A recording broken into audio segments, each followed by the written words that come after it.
All right, y'all. Here we go. Here we go. Back again.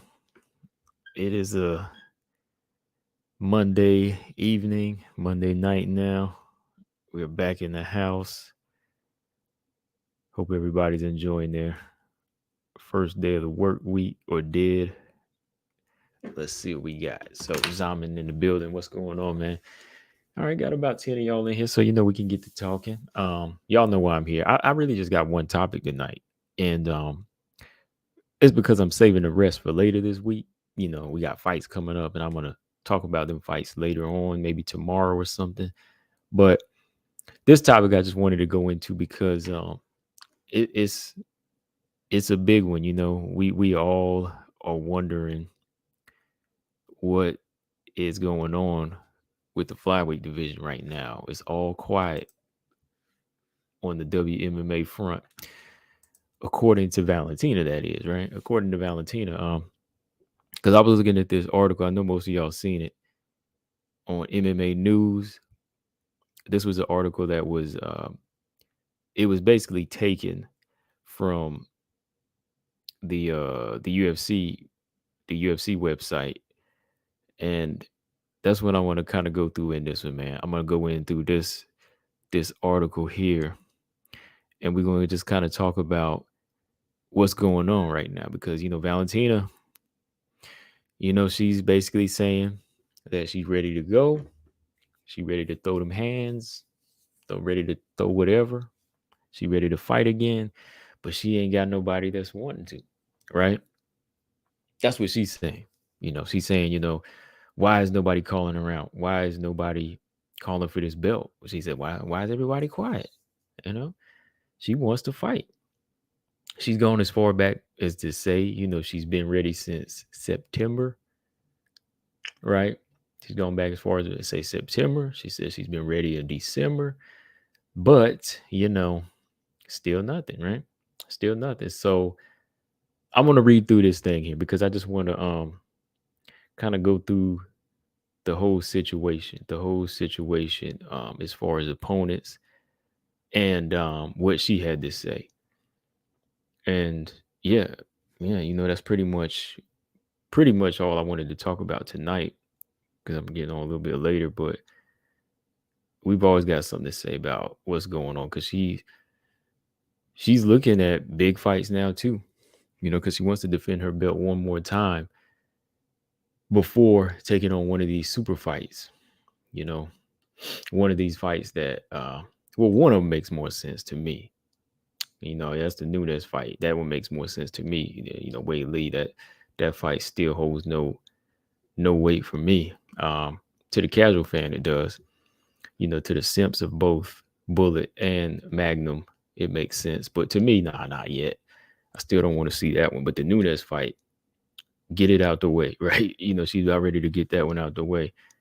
Okay, so let me see here. Hold on. MMA News, their article said Valentina expresses her frustration with a delayed UFC return, right? And yeah, just kind of reading through, they just kind of summing up what was written on UFC.com. So let's pull that one up. So she said Valentina Shevchenko to flyweights. Why so quiet? She ain't lying though. It has gotten a little bit quiet. A lot of trash talking. A lot of trash talking going on, until you get to a certain point. All right. Valentina isn't concerned with setting records. Let's see. Don't be confused. Valentina's absence from the octagon. Don't confuse Shevchenko's absence from the octagon as signs of complacency or ambivalence. Okay. They said the flyweight champion's been itching for a fight and hopes to get back into the octagon as soon as possible. She said, I wanted to fight in December. All right. I wanted to fight in December, but it's my understanding that it was hard to find an opponent. I'm just here training all the time, almost every day, waiting for the call. I've been ready since September. Okay. So right there, she's been ready since December. I know another name that was ready in December. I do. This opponent could have done some other things, to heal up and possibly, take another fight, which I for one was one that agreed with Valentina on that. But when your pickings are slim, hey, UFC could have said, hey, let's go ahead and make this thing go down, right? Let's go ahead and make this thing happen. Unless they see big things for, y'all know I'm talking about Santos. Unless they see big things for a rematch, I don't see why they would hold off on that when Valentina said she's ready since September. Maybe Tyler couldn't have came back in September, but Tyler did post up an IG post in December saying, let's do it, right? And then you have Valentina say, I'm ready in December. Then Valentina says, oh, no, not yet. That's not one she wants to revisit because she needs to climb back up. Well, who else is there, right? And then she said, if they call me tomorrow, I'm ready tomorrow. So maybe, I bet you if they made the fight, if they made the fight, this would have been for sure. If they would have reached out to Tyler and said, hey, let's lock it down, she probably would have taken it. She ain't got no choice. All right. She don't have no choice. Oh, wow, Tiger, appreciate it with the 10 spots. He said, like always, I said the flyweight division is mice in the box, and Santos is the only one calling out Valentina. But unfortunately, we won't get the rematch right now. Yeah, that's the sad part. Hold on. Okay, so let's see. Yeah, Valentina last fought about 7 months ago. Split decision over Tyler. And let's see. But overall, yeah, she won the fight. Okay. But some wonder if an immediate rematch would take place, but that didn't come to pass. And determining who could potentially be next in line was held up until October, when ascending contenders Grasso and Fiorot won critical bouts on consecutive weeks. Yeah. And that's why we were all excited. You know what I mean? We were all excited when either one of them won, because when we thought that was going to make it easy for us, make it easy for the champion. Both took place in October. Both were seen as title eliminators. It was kind of a pick'em thing. Like, neither one of them really need to fight each other. Like the winner Grasso and the winner being Manon, they didn't need to fight each other. They needed to be the next contender for Valentina, right? So that was set up. So whoever they chose, it should have been a go. The UFC had no, they had no issues right there. It was right there in front of their faces. So if anything happens to either one of them, they have somebody to fall back on.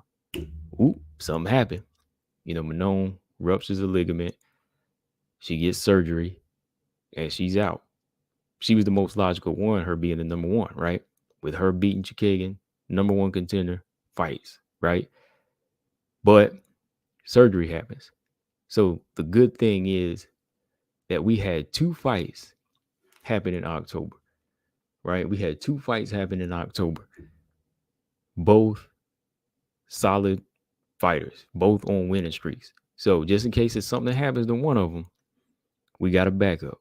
And some did. Manon out, Grasso in. Makes sense, right? But why is it not being asked? Why is it not being, why is that not being the fight being made?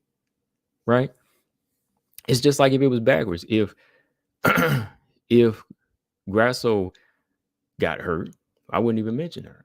I'd say, okay, Manon, you next. So the UFC should have no problem here. You got 2 legit fighters, 1 and 5, that should be ready. In case one is not, you still got one to fall back on. Makes sense, right?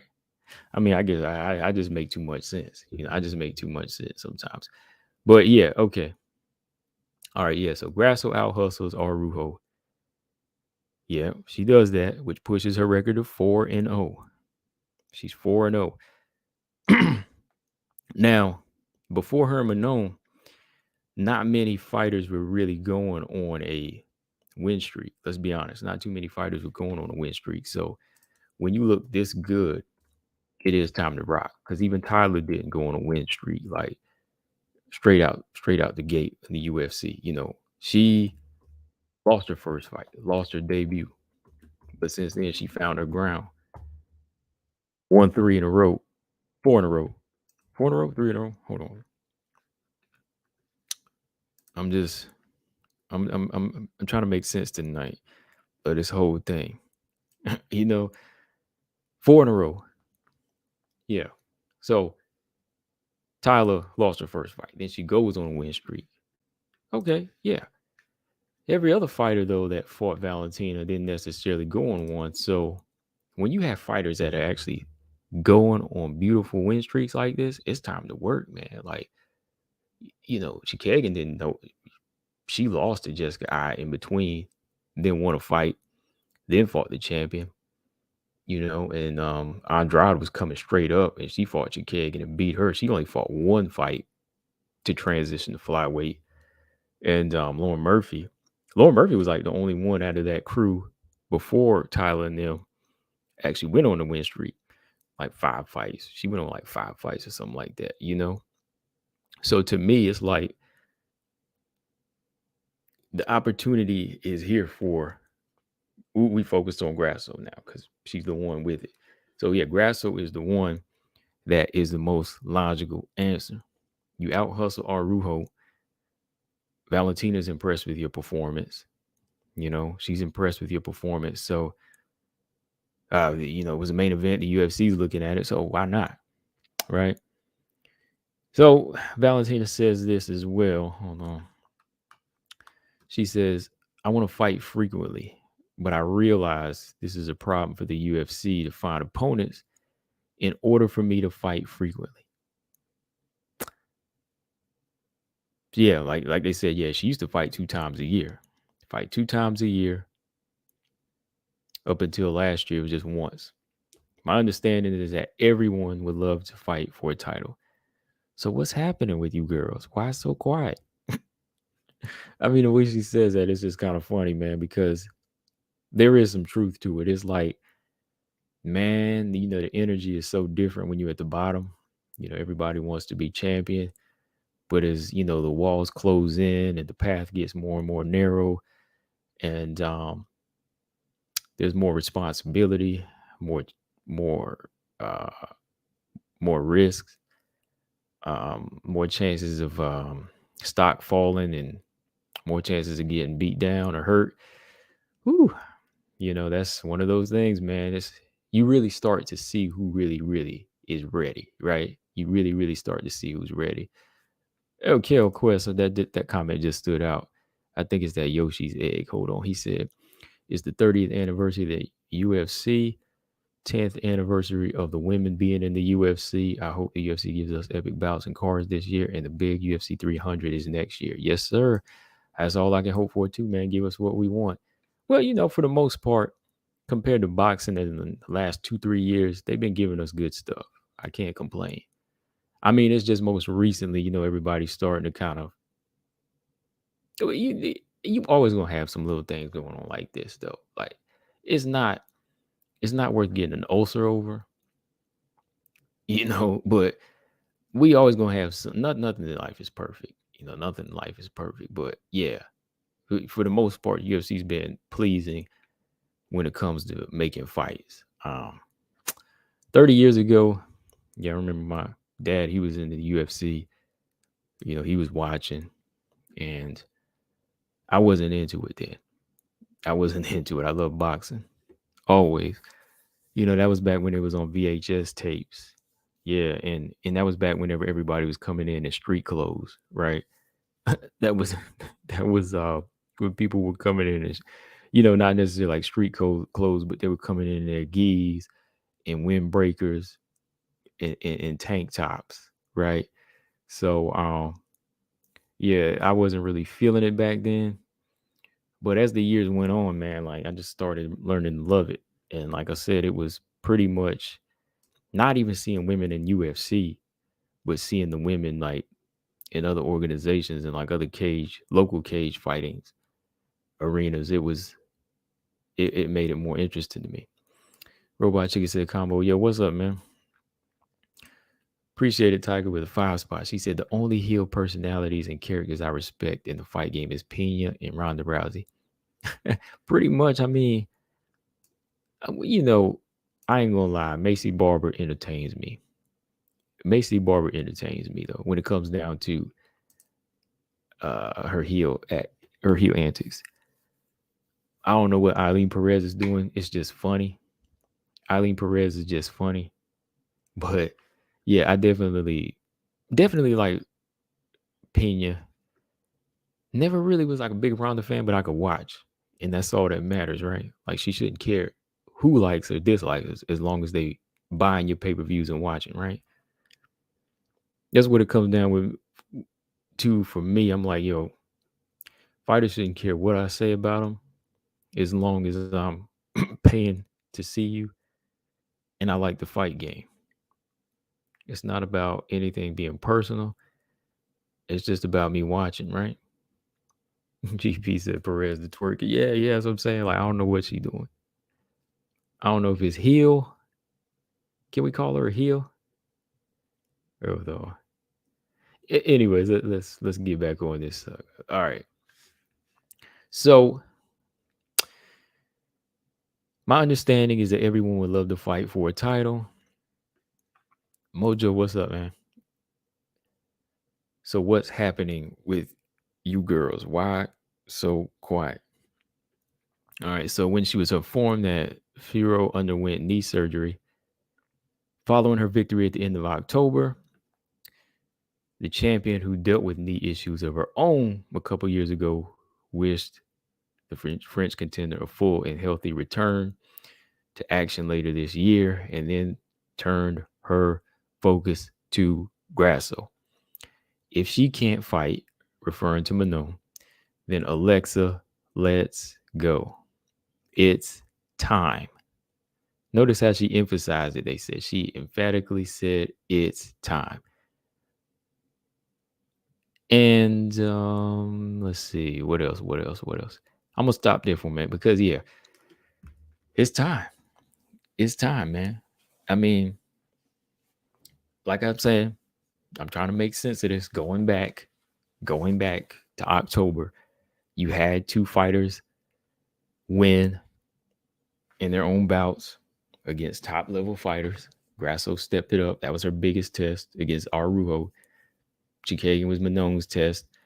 One can't make it, so Valentina's just speaking 2-2 right now. Like she really is. Like she really is just speaking 2-2 like me here. And for the people that are not understanding where she's coming from, I understand. Like I do think she should have fought Tyler again. I do. But what she's saying right now does make sense. It's like if she can't fight, then Alexa, let's go. It's time. Right?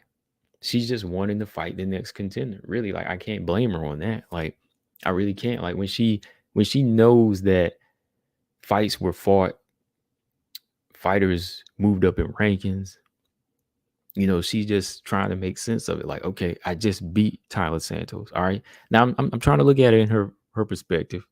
All right. I know a lot of people ain't gonna agree, but look, Tyler just fought. Right? Tyler just fought and she lost. So None's probably like, okay, well, who's next in line? Like, she might not mind finding the next person, but then she's probably thinking like, all right, who's next in line? You know, who else is here? And then she's like, oh man, like, yeah, Grasso just won a fight. Oh, Manon did too. Yeah, because Manon, she was right behind Tyler. So let's get it. Oh, never mind. She's out of surgery. So you know what we going to next? Grasso, what's up? You know what I mean? That's how she's thinking. She's probably like, yo, Grasso, you've been wanting to, you moved up. You've been wanting this fight. I'm right here. That's why she's saying, why so quiet? Because it seemed like with Amanda, everybody be talking junk. Like Amanda Nunes, like Pena wanted it. Irene wants it now. Kevin Berry was talking about fighting Nunes in Brazil. You know, you had Holly Holm at the time wanting to fight her. Of course, she already knocked her out the box. But you know what I mean? Like, and then she got some get back from Pena. But you know, there's a different energy with some of them girls in that division, man. They a little bit more on it. And they didn't mind fighting Nunes. They didn't even mind fighting Valentina. You know, there's a different energy with them girls. I'm gonna tell you that right now. Like, if we ever compare like if I do a video comparing 135 fighters to some of the flyweights, and I'm just saying, like, I guess it's just personality. I'm not saying it's a weight thing, but I think it just comes down to some of the fighters' personality. Because I said the other day, I told BJ, I think Holly is probably one of the toughest women fighters out there, that will face anybody. There's no second guessing with her, right? So I don't know. I'm just seeing it the way Valentina is, and for the most part, reading this, when you read it out, I agree with her. I agree with her. I mean, she did beat Tyler. It was on the UFC to make the fight. It was on the UFC to make the fight. Now, DJC, Holly is tougher than Pena, man. And BJ, he the big Pena fan. He had to agree with me on that. Holly's tougher than Pena. That girl, I mean, all I got to say is Chris Cyborg, DJ. And that puts a period on it. Chris Cyborg. Was that a 5-round fight? She went 5 with Chris Cyborg. I'm sorry, but I think Pena might have got stopped in that Cyborg fight. Look, I love Pena, but I think she would have got stopped in that fight. When it comes to toughness, Holly's a different beast, man. Holly's a different beast. As many times as she lost, she's always stepped it up and just said, hey, I'm on a fight. I can't get, no. Holly's tough, man. Holly's tough. Robot Jake said Pena's got heart. She's got a better chin than Holly. No, not at all. 5 rounds with Cyborg. I don't think Pena could go 5 with Cyborg. I'm sorry.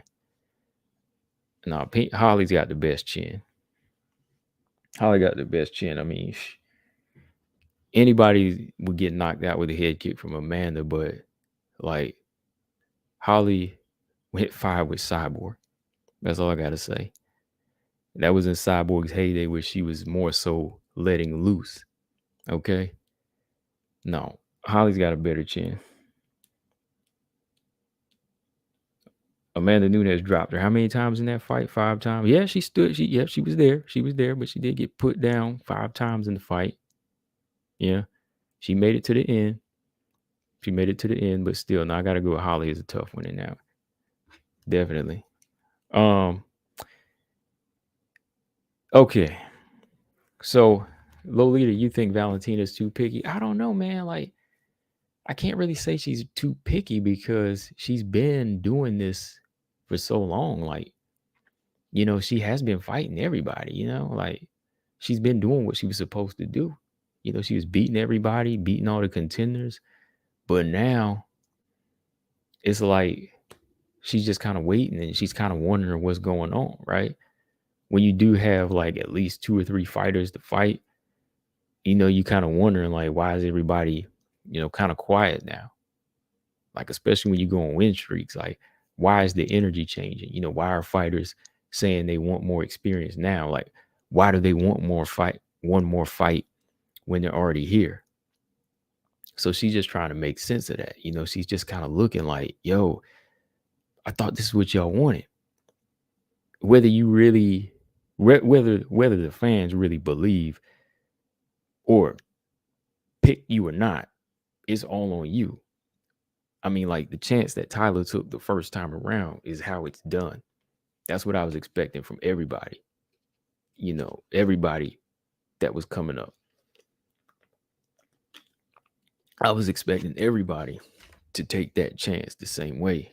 Like, yo, we big, we strong, our momentum is flowing. We got to get it. We got to get it. Valentina's not getting any younger. She may be more experienced than us, but hey, we got something she ain't got. We got that hunger again. We got that hunger. We got that hunger of an underdog.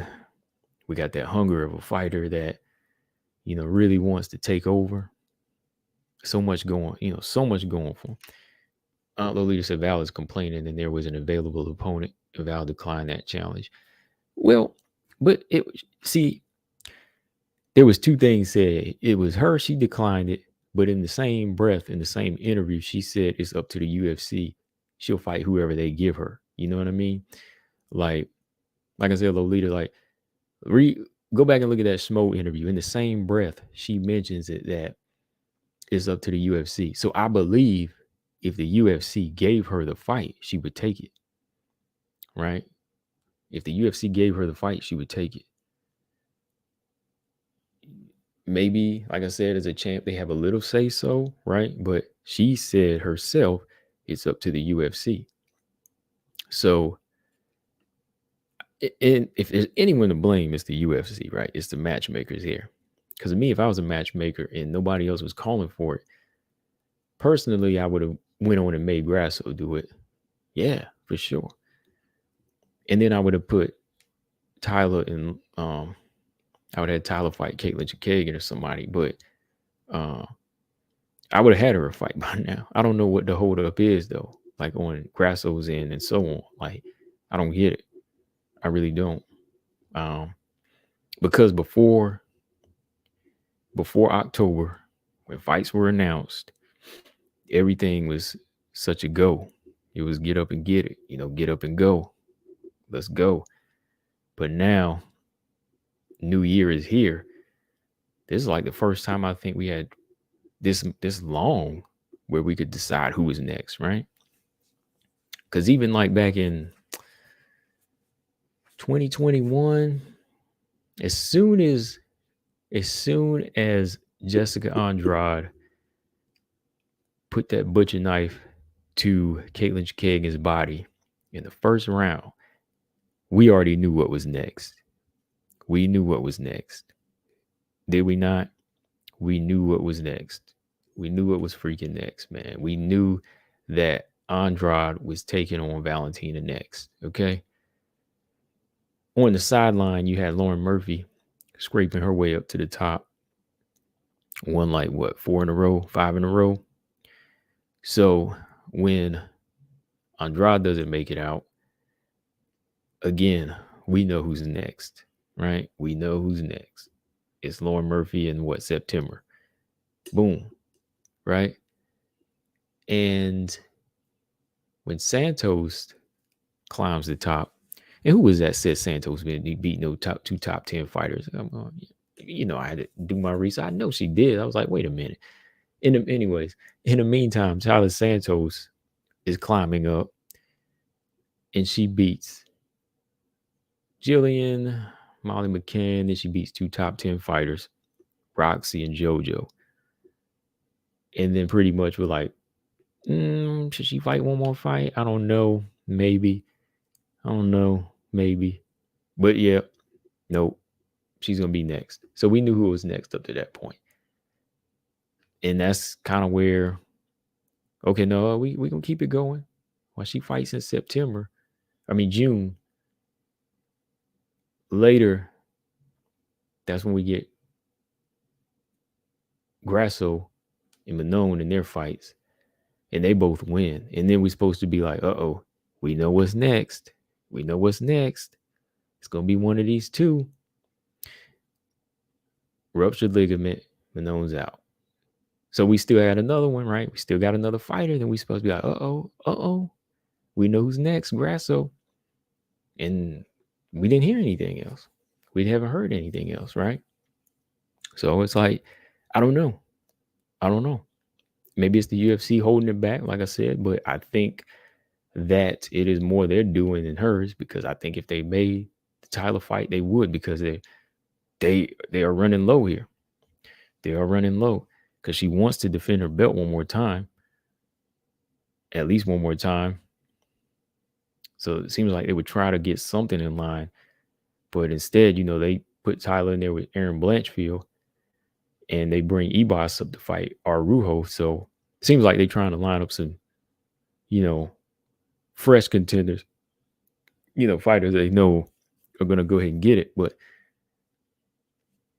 again, we can always make the argument, Santos was the only one.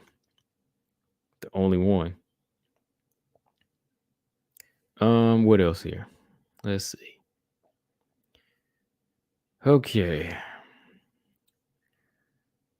All right, so 7 have tried, 7 have failed, and Shevchenko is keen on taking several more over the next few years, including potential clashes with fellow champions Zhang Weili and Amanda Nunes. All right. Including Zhang Weili and Amanda Nunes. And I'm pretty sure, Zhang Weili would be at 125. There's no way she's moving down. Amanda, of course, that would be her move back up, take on Nunes for that bantamweight belt. The champion is ready, so just bring. Look at she's speaking in the third person too. Look, the champion is ready, so just bring everyone who is ready. All right, so acknowledging that she would like to compete on one of the pay-per-view events in March, now that the other shows in the first quarter of the year are quickly filling up. March sounds like very good timing. Okay, March sounds like very good timing. It's already January, and with all the holidays and New Year's, it's going to run so quickly. March is good timing, kind of perfect. And I would say that I'm open to all opportunities. I like the idea of all these potential challenges. After this break, I would like to defend my belt once more for the next one. But yes, I'm definitely ready for Amanda and Weili. Okay, now she's ready. All right. So I want to defend my belt one more time. Definitely ready for Amanda Nunes and Weili. Weili did very good in her last fight. She got stronger. It's very interesting to watch her fight. I'm definitely open to fight any of these girls. Okay. Let's see. It's amazing. She said when asked about a pack of young fighters climbing the ranks, to see how the generations change, but you are still there and you are the best. It's an amazing feeling. All right. Let's see who they name. They're just naming different fighters here. Okay. From Aaron Blanchfield and Casey O'Neill to Macy Barber, Miranda Maverick, and Natalia Silva. There are a number of skilled developing competitors scattered throughout the top 15 and just outside the rankings, all moving toward in hopes of one day sitting in the throne Shevchenko has occupied since UFC 231. Some. Some. Okay. Interesting stuff on how she feels right now.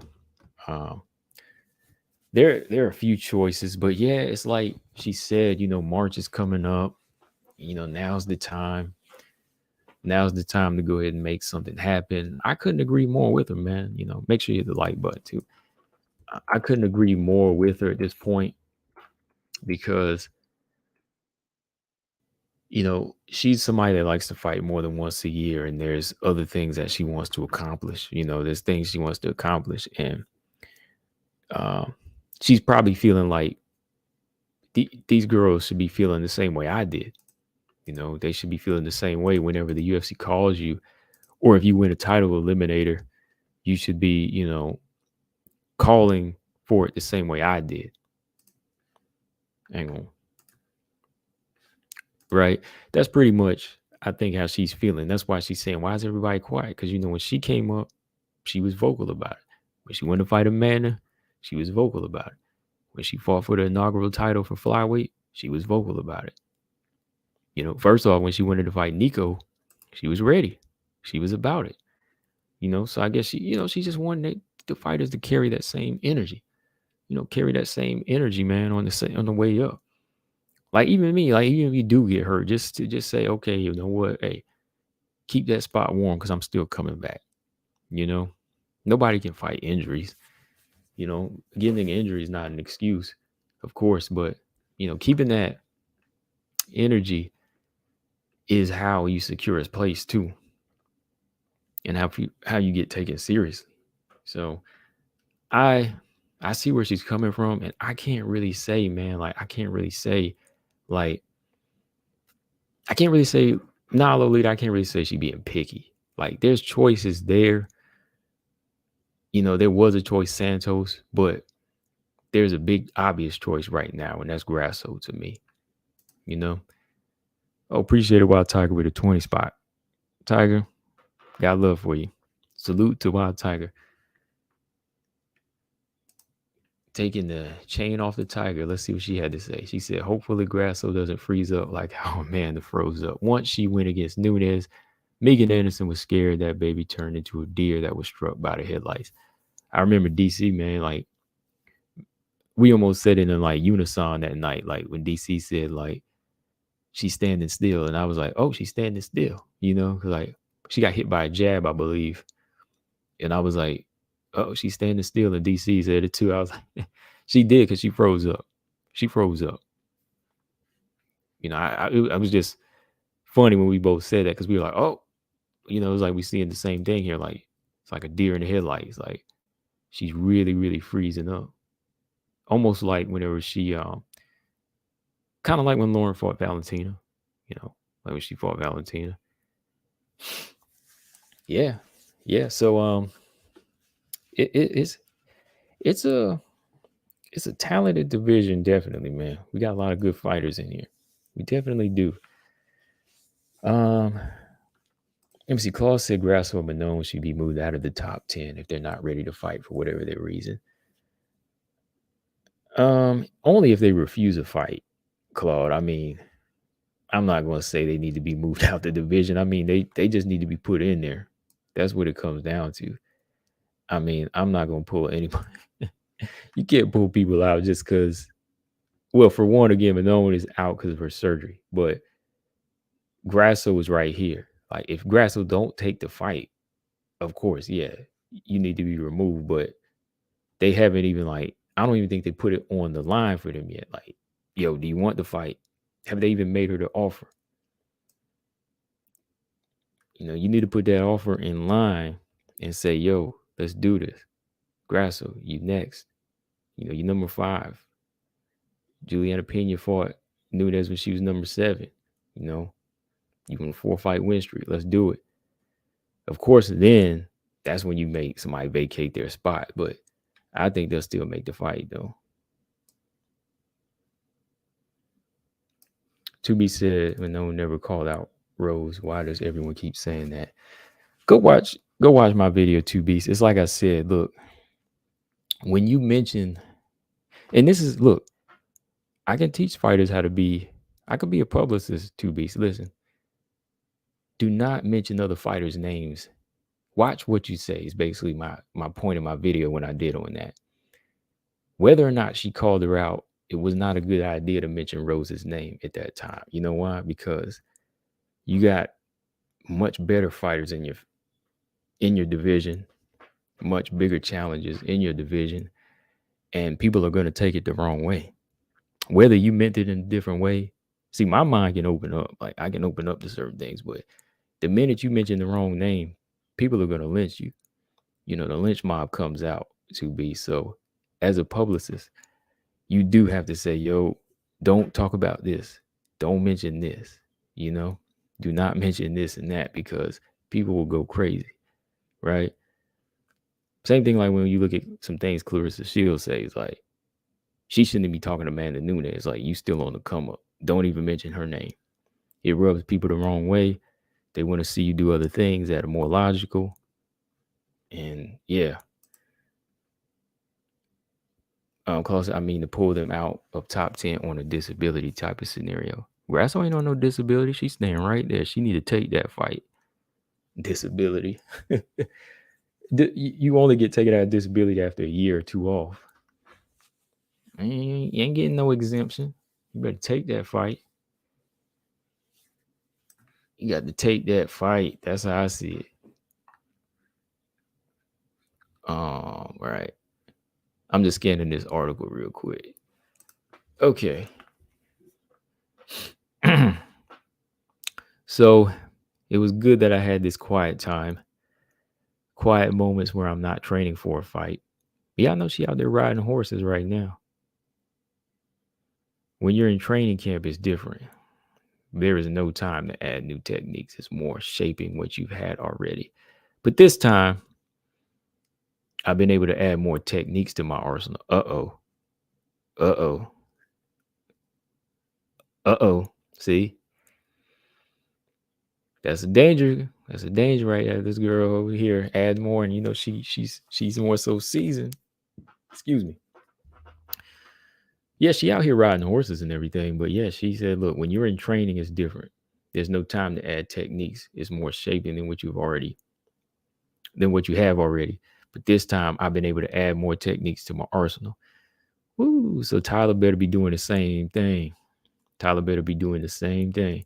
And you know what? Back to what we were talking about with the Tyler thing. That is what that's one reason why Val probably don't want that fight, because she wanted to add more technique here, because she knew Tyler Santos was some trouble. So that Lolita is probably also part of the thing. It's not her being picky. She knows Tyler was a challenge.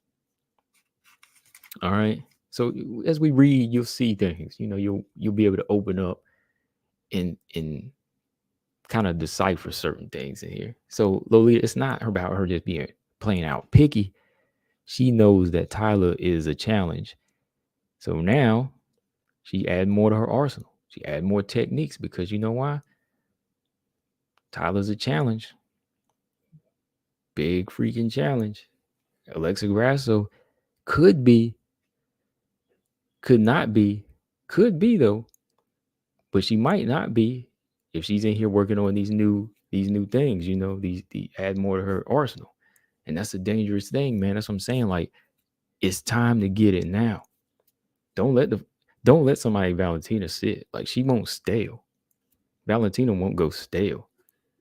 She'll get better. Like, I always got to go to my Floyd Mayweather, Floyd Mayweather, he gets better. His style is more mental, more athletic fighters more speed-based. When they get slower, yeah, they're more sitting ducks. But fighters like Valentina, Bernard Hopkins, Floyd, they get better with age, because they learn how to fight with their mind more so, So the longer you let her stay in, she's going to go back and watch the tape of her and Tyler, where Pavel will, Pavel will watch it and he'll come up with the game plan, right? He'll do it. What is that, like Coach said, Pavel has a plan. He's going to watch it over and over, and they'll the night they fought it, they might have had it. She just fought with an ego. She just fought with an ego. Nah, Lolita said Floyd, yeah, great tactician. Nah, he ain't a boring fighter. Not at all. Only boring to people that don't want to sit back and watch technique, but I love it. I love it. I love every bit of his fighting style. I love every bit of how he defensively fights. Wild Tiger said, the times I look at Tyler Santos, I don't believe she's a flyweight. She's more so looks like a bantamweight. I will like to see her fight in bantamweight division in the UFC, but yeah, maybe not right now. Maybe not right now. Maybe eventually, like when she gets older, or who knows, like if she was to lose to Valentina again, she might be like, you know what, I'm gonna move on to a better weight, Yeah.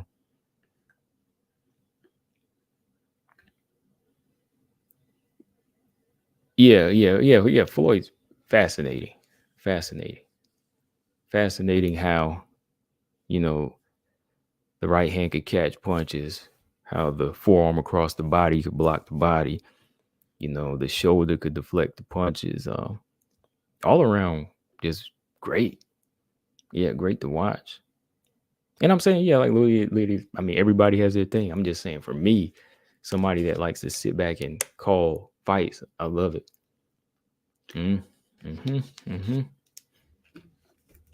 Oh man. Oh boy.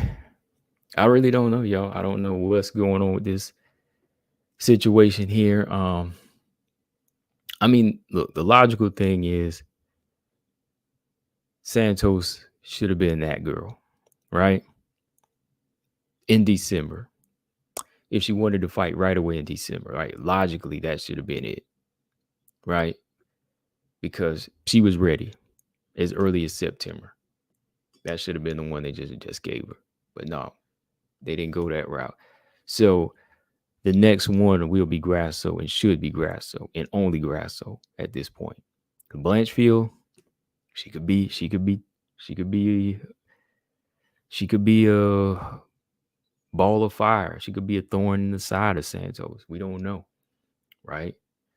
That fight might leave us asking questions about both of them. Who knows, right? So they made that happen. So again, all signs point to Alexa Grasso. And it's not like nobody's getting mad at the girl. Like, we asking a lot. We just saying, hey, do this thing. Do it. It's time. What are we waiting for here? She's got the most experience out of all these flyweights. Well, UFC experience. She's been here for 6 years, right? So why not? That's all it is. Just make it happen. You'll never know if you don't try. Gene said Aaron versus Santos. Hopefully Aaron gets the W. I don't care. I really don't care in that fight. I like them both. They both on my top list right now. If Aaron wins decisively, hey, more power to the girl. More power to her because she's been talking with confidence. And I like the fact that she says, Santos is not that dangerous of an opponent. It's not about being cocky. She's just like ready to go. She's just ready to prove herself. And I'm sure if she did do something crazy, like outclass and dominate Santos, you will hear her call for the bullet. I could pretty much say, yeah, Santos, if she got pummeled by Aaron or submitted, Blanchfield would be ready to go. She'd be like, ain't no reason to stop this momentum. But the bullet's a different realm, man. Like I said, she over here working on, add more techniques to her arsenal. It's gonna be crazy for any of these other girls on the come up. I mean, they are evolving too, but the more you let, like I said, a tactician and cerebral fighter, the more you try to age them out, they just get better. You can't really do that. Colossus said, if Aaron beats Santos, will y'all expect her to call for a title shot? I think it depends. Like I just said, it depends on how she does it.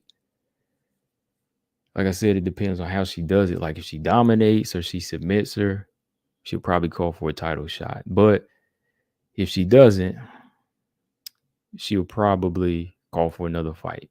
And like I said, if she calls for another fight after winning a close decision, people shouldn't get mad or talk trash because she already did something crazy by jumping up 8 spots to fight the number 2, right? So I think it all depends on what she looks like. And she gets a pass because she's at number 10 right now. She gets a pass.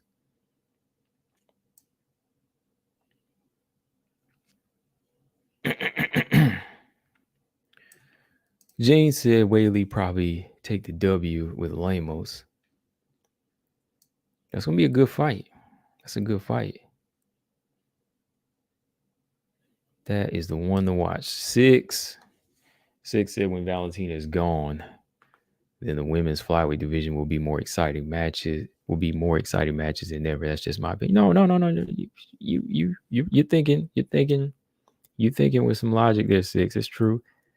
Whenever Floyd left, when Roy Jones left, divisions got a little bit more dramatic. They got a little bit more dramatic, and they got a little bit more even because everything was for the taking. It's gonna be like strawweight basically, because strawweight right now, since Joanna left, has no dominant champion, not proven dominant champion. Colstrom said that who's gonna fight Val? Let me see, Grasso, right? Because you got to think, February, she wants to fight in March. Colostrum, remember this. Let's look at the calendar now. She wants to fight in March. Only person left is Grasso. All right. February, Santos and Blanchfield fight. Whoever wins that fight is not turning around to fight in March. All right. So Val wants to fight before then, and she's not going to wait for one of them to fight in July or August. She's not going to wait for Santos. She's not going to wait for Blanchfield in July or August. So James Perez Grasso's next. That is what it is. It's got to be. It has to be. It's got to be. It's got to be it. It will be Blanchfield if no, it's not going to be anybody on the February card. It's got to be somebody before then. She wants to come back before then. Maybe down the line in the summer, but not right now. Blanchfield will be that fighter probably, down maybe towards the end of the year or something, but not right now. Because she's talking about coming back right now. And there's that one person that can come back right now. N-O-W, Grasso. And it ain't no pressure, it's not a lot of pressure. It's just got to do it. There's no pressure. It's no pressure at all. It's just fight. You live to be another, you live another day. You believe in your style. Believe in your style. I believe in it. I believe in that she can go in there and be a good fighter. You could do it. Whether or not I feel like, she win or not, I'm just saying, Grasso got some, skills. Take it there. We're working. And my thing is too, look, from the jump, I'm going to say this. I might stay on a little bit longer. We'll see. I want to say this, though, okay?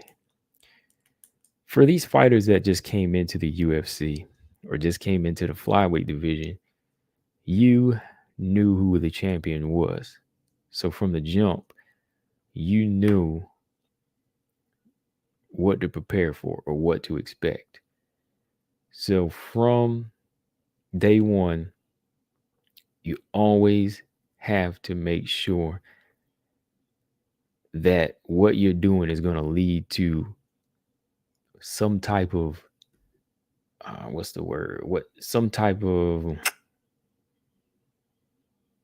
some type of progression towards beating Valentina. Okay, everything you do now in the beginning of your division has to be something that's going to help you towards your progressions toward beating Valentina. Not just beating that fighter that night or beating an average fighter, but no, what you do has to be something that could be trouble for her. That's why I was looking at these fighters like Tyler, Manon, Aaron. They got certain things about them that the more they progress with it and work on it, they could be problems, They could be problems. Like from the jump, you knew Valentina was this dominant champ. If you ask any of these fighters, who do you think is going to win, Valentina or Andrade, Valentina Shevchenko, they always answer Valentina. So if you know that she's that good, you're like, okay, well, I know what to expect. So training for the champ starts now. Not necessarily calling her out when you're unranked, but training for the champ starts now. It's all about, that's why I was saying, like when Tarver beat Jones, he was studying. He was studying Roy Jones. He was studying him. He was studying him. And then he started getting into his mind psychologically. Then he went to his fight after he beat John Ruiz for the heavyweight belt. Then he started messing with Roy. You know why? Because he knew he was ready. So like from the jump, when on Fiorot,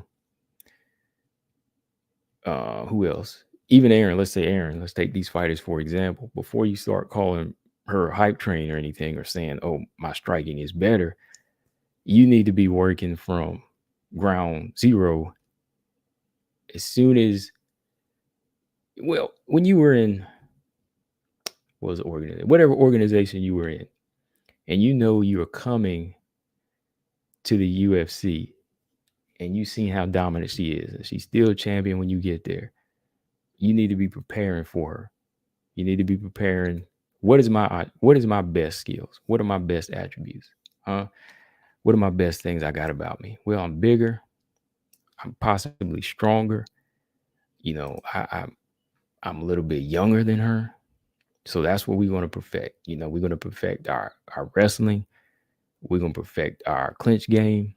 We're going to work on our jiu-jitsu. And we're going to work on dirty boxing, Val. Because you ain't going to outstrike Valentina from the outside. Let me tell you that right now. You have better bets on dirty boxing her. Taking her off of her feet against the cage where she don't have any balance and working her on the inside and taking her down. Like, you know, Pena clinched up with her. Tyler was able to do, you know, make your size a big factor like Nunes. Like these girls got it. That's what I'm saying. Like when I seen them coming up, I was like, okay, this is what they're gonna do. So when they get there, they're gonna start messing with Val. They're gonna start agitating or calling her out. But it just didn't work out that way. And like I said, for Grasso, she's not as big, but she knew the task ahead of her. Colostrum said, repeat that again. They knew and should have prepared mentally and physically. Yeah, like always. Like I don't like when they call these fighters out early, but you can work behind the scenes on, you know, a game plan to beat Valentina. Like you can always do that. Like anybody saying, oh, you got to call the champ out when you unranked, but yeah, like you need to be prepared mentally and physically. Like when dudes was coming into the game when Mike Tyson was there, they were all beat by Mike before they got there because you know they were just scared. They had no mental preparation.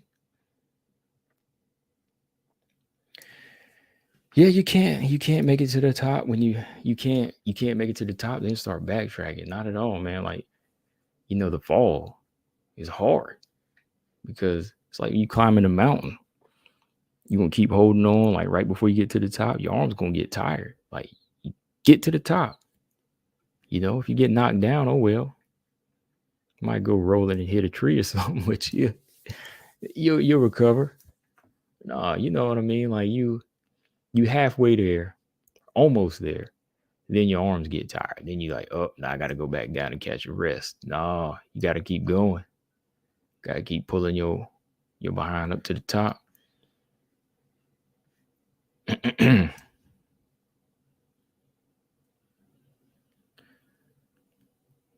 Yeah.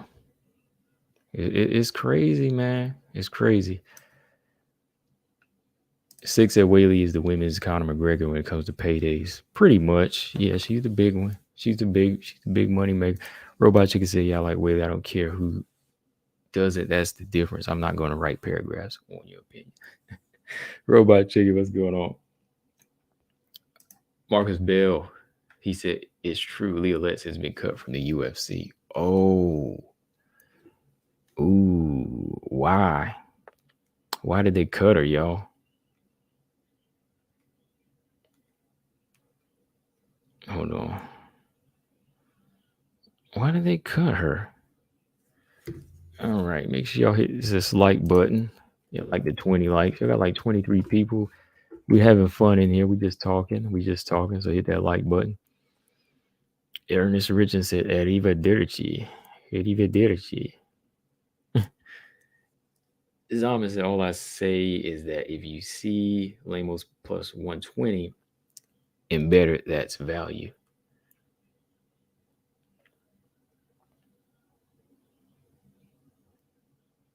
James is a hoot. I don't, man, like, why? Why did she get cut? Oh, yeah, I see it on Twitter, Marcus. Fighter removed.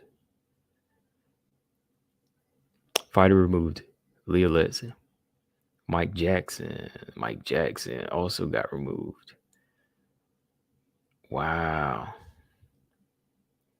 Stella Nunes is still there, right? I've just been kind of looking. Oh, boy.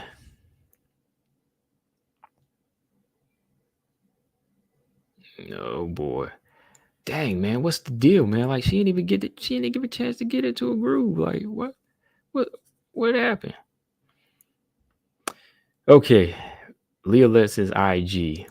To everything there is a season, a time for every purpose under heaven. that scripture. Okay, how do you pronounce that? Is it Ecclesiastes? Ecclesiastes in the Bible. It's mixed emotions. All right, I'm gonna do some reading again, y'all. Leah Letson just got cut. It is with mixed emotions I am announcing my official retirement from MMA. Oh wow, she's retiring from MMA. Although it is somewhat sad to say goodbye to the sport that has been part of me for so long, it is something that I've been thinking about for a while, and now I need to do. And I know I need to do. I have accomplished what I've set out to accomplish. I made it to the biggest MMA stage in the world with the UFC. I was even able to compete on Ultimate Fighter. At my peak, I was ranked number 9 in the world, and I'm proud to have a successful career. Have had a successful career. However, it is important to know when to hang it up. For me, the time is now.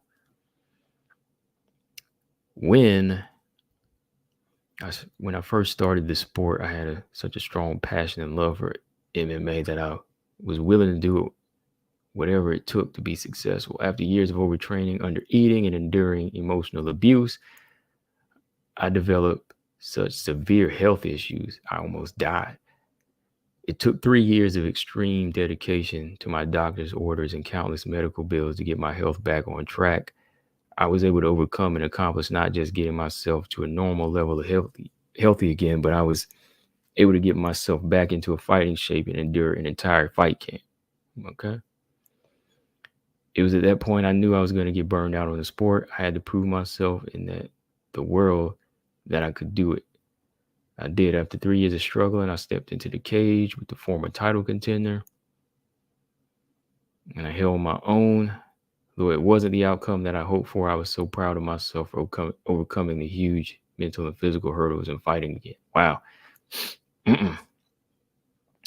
After that fight, I feel I have nothing more to prove to myself, and most importantly, I simply don't love fighting the way I used to. Fighting is just as mental as it is physical. Therefore, if your head isn't in it anymore, fighting can be a dangerous sport. Real dangerous sport. I have no regrets. Martial arts will always be a part of who I am, but I would no longer be fighting for a living. I want to thank all of my dedicated fans that have supported me for so long. I hope that you continue to follow me in my story. I know God has great things for me. Well, shout out to Leah Letson. I mean, you got to do what's best. You got to do what's best for you. I mean, it's time to go, to other things. And, she was always at that point now where it was always kind of iffy with her, right? There was a lot of things going on. And if it was something serious like that, like health issues that develop from, mental, emotional abuse and those rough weight cuts, if it did something to her body, then yeah, it's time to go. That's the best choice for her. Well, yeah. I know. Let me see, BJ. I gotta tell BJ, hold on, because BJ is a big fan. BJ did some interviews with Leah Letson, so hold on. Gotta tell BJ.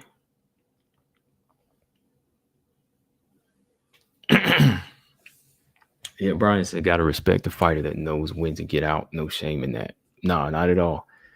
I think it's best. Ain't no shame in that. It's easier for fighters to stay in it, which is crazy, right? It's easier to stay in it and fool yourself that you can keep doing it than it is to say, this is not for me anymore. Because that ego stops them, that addiction. It's like an addiction. That's Joanna. Like, Joanna's battling that addiction right now. She's still trying to decide to come back herself, which she probably shouldn't. I mean, Joanna's facing nasty head blows. You know what I mean? Like, Joanna's came out knotted up in the head more than once. So it's not wise for her to come back either. So, yeah, I think it's harder to leave than it is to stay. So I gave her a lot of credit if Leah Letson can stay gone. Yeah, for sure. Oh, hold on. I just texted him. He said, "Hey, Leah Letson retired." Yeah.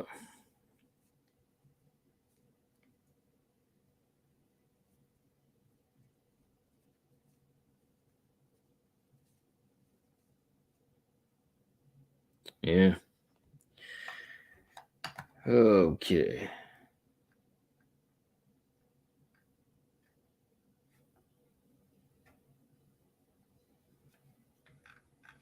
Okay. Yeah. Yeah. Yeah. I mean, that's what's best for her at this point. Call it a day. Call it a day. Because, yeah, I know she had some problems before dealing with weight and everything. So, yeah.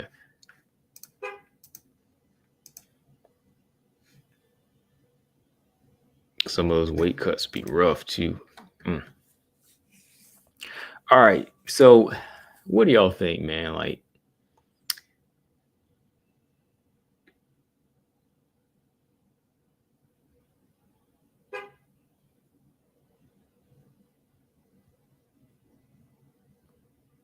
Jennifer Maya, Casey O'Neill,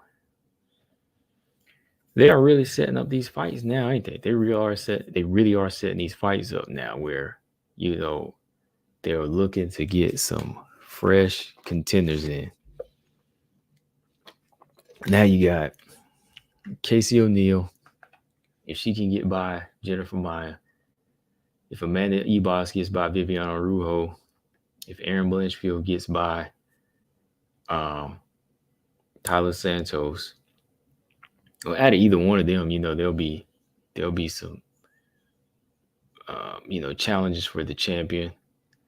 So yeah, they're really setting it up. But really, to me, I still see Jennifer Maya having enough to win that fight. Yeah, Gene, I'm sorry to hear that, man.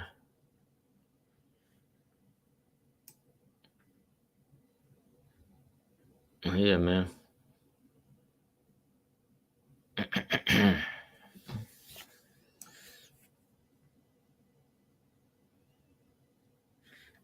Yeah, Weili,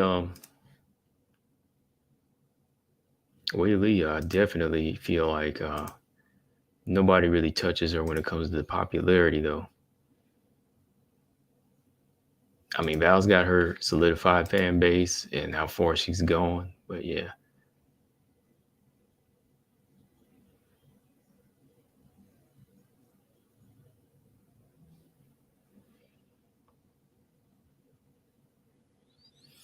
Six said the PFL is calling Valentina's name. Oh boy, there's nothing over there for her. I mean, maybe like $1 million payday against easier fights. It'd be strictly money. That's all it would be, right? Just strictly money. I tell you right now, the dude Kova over there, but she ain't ready for that action yet. And that's what I was saying, man. I did that post. I wanted, if Valentina can't get another fight right now, go do something like Fury Grappling or something. Do something like that. There's no shame in that. Like, champions do that stuff all the time. Carla did it, Rose did it. I wonder why some fighters don't do that. I wonder if they feel like it'll kind of show like a kink in their armor. Like, you think that's one reason why Valentina wouldn't do it? Like, I don't think it's like something low level to her because it's like work, it's a good way to get work in. But if you go in there and get submitted, if you go in there and get submitted by Jillian Robertson, do you think that would make her stock go down as a champion? Do you think that's quite a fight? They wouldn't do it. Like, yeah, let's say if Grasso did do it, man. Like, if Grasso didn't take the fight, okay. In the meantime, you need something else. Jillian Robertson, and Fury grappling against Valentina. Like, is it too much stock to lose if you go in here and get submitted by Jillian Robertson? I'm just saying, like, you could go in there and still get it done too. Like, it's kind of something to, hey, just kind of practice on. Show how good you are in one specialty. Nothing wrong with that. Lolita said they feel it's beneath them, and yes, it would show a chink in armor. Yep, show a chink in armor. Yeah, that's kind of what I was thinking too. Like, I was thinking the latter. I mean, the early, the last thing. I was thinking that too. I said, it might show a kink in armor. Like, if Jillian start putting pressure on it, everybody in the flyweight division is going to take. They're gonna pull up Fight Pass and they're gonna watch it. They're gonna have a notepad out. They're gonna have their phones out recording it. They're gonna screenshot every position Valentina was to get dominated in. Not saying she will. I'm just saying, like, if Valentina was in any type of compromised position against Jillian on the ground, everybody is going to be watching. They're going to be like, oh, snap, we got to look at this. This is all we got to do. But mind you, this is not going to be, this is not going to have any striking. It's still going to be just pure grappling. So whatever Valentina, falls short of in this is different. You know what I mean?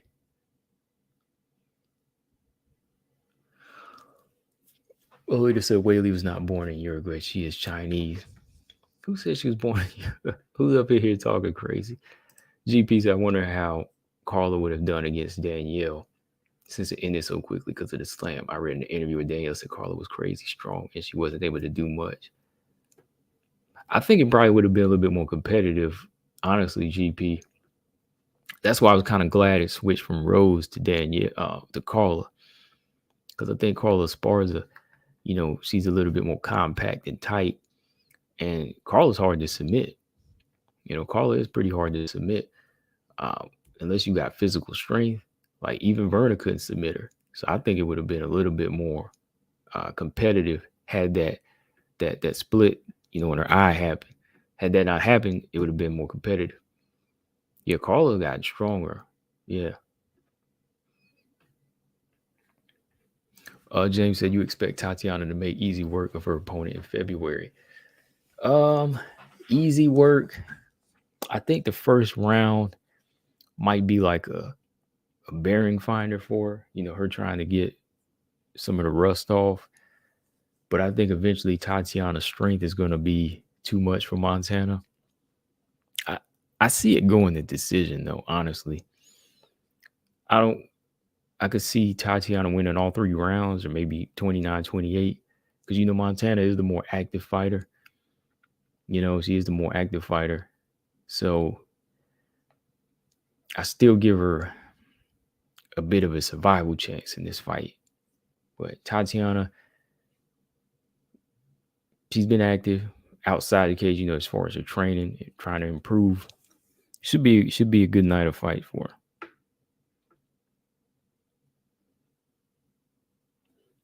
A good night of her getting back into the mix.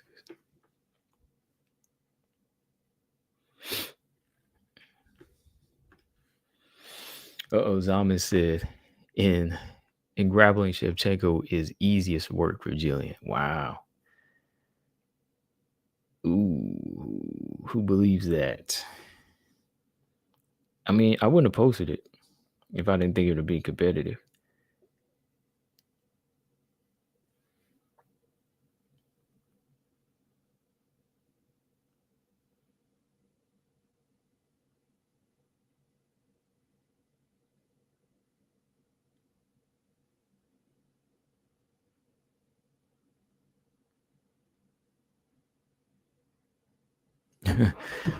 Okay, hold on. I was reading something.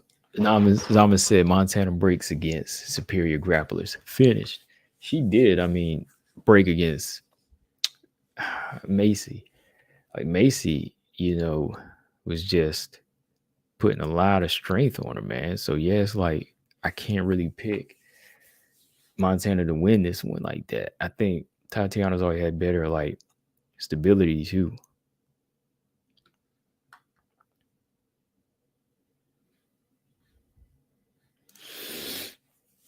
Oh. James Perez says, so an average flyweight that beat all the bantamweights, including the screw job, still hasn't fought her Goliath. That just speaks to her greatness. You mean mentioning her lightweight says it all. I don't know what y'all talking about. Oh, Closer said Tatiana could submit Jillian. Yeah, I think so. I think Tatiana has the perfect mix of neutralizing Jillian, similar to Santos, as far as her strength and grappling working hand in hand. Tatiana's much better wrestler though than Santos, and very, very, very, very strong and controlling on the ground.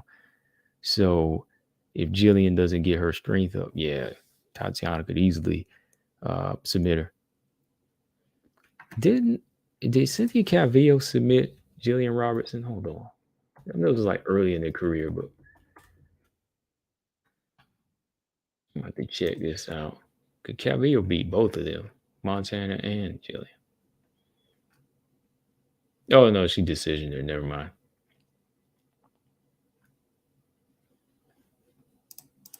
How many times has Jillian ever been submitted in the fight game? Hold on.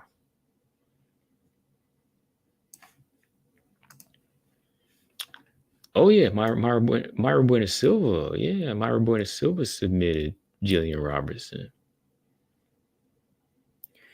because she submitted Hannah Cyphers, Emily Whitmire, Molly McCann, and then she got submitted by Myra Buena Silva because that turned into a grappling match. Yeah. Yep. She got submitted by Myra Buena Silva. Armbar. I believe she got reckless in there. In her guard. Buena Silva was a bit stronger. Pulled that arm. Submitted her. Let's see if I can find that fight. What round was that in? Oh, round 1. Dang.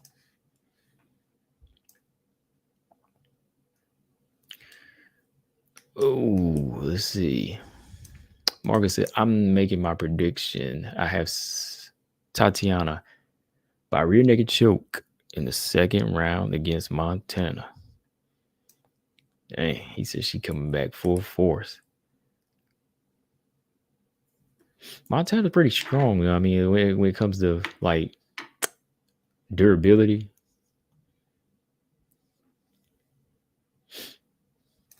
GP said, and Danielle is a tiny atom weight.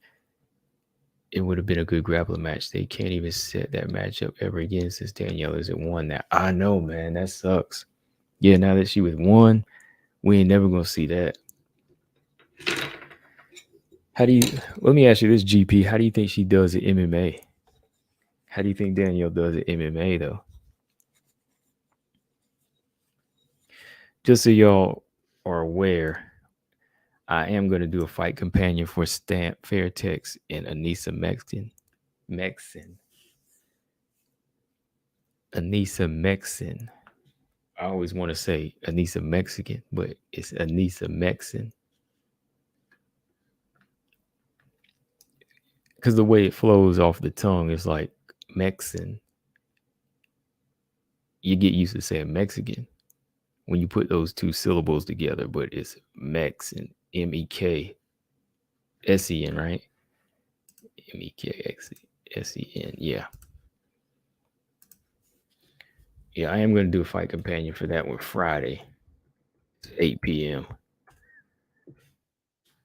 I'm not going to do the whole card, but I'm going to do that fight. Yeah, I'm definitely going to do that fight. Because Anissa Mexican been talking mad trash, too. Anissa Mexican been talking mad trash, boy. What did she say? She said, Stamp ain't no real fighter. She's a dancer. Now, we know that ain't true. This is a custom rules fight. Doesn't say Muay Thai, doesn't say MMA. It's just a mixed rules fight, meaning they can poke eyes and use chairs. They can pull hair. They can bite. No, I'm just playing. It's custom rules, meaning you can kick somebody in the face. I mean, that's all it says is custom rules. I'm guessing it's like a street fight. No, I know it's not a street fight. I'm just saying.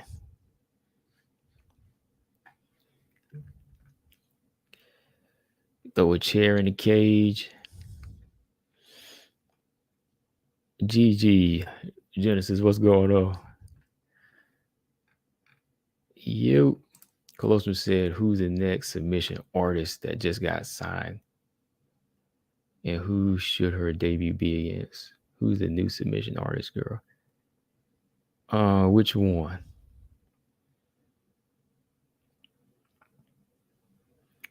Zama said, as a striker, Mexican is levels above Stamp. They're both very ferocious, but I Stamp, man, Stamp, she is a killer though. I think Mexican's more Muay Thai, more striking heavy. Which submission artist are you talking about? Let me see. Which new submission artist girl that just got signed? Who is the new submission artist girl that just got signed? To the UFC or the one?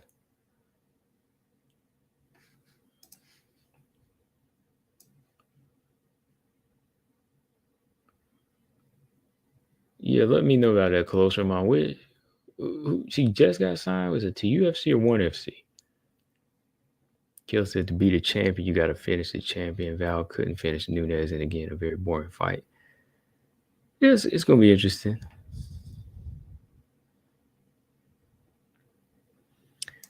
She was submitting people, and she was a champion in her organization, but she's small. Was he a UAE champion? Let me look this up. Hold on. Now I'm interested. Let's see. UAE. UAE?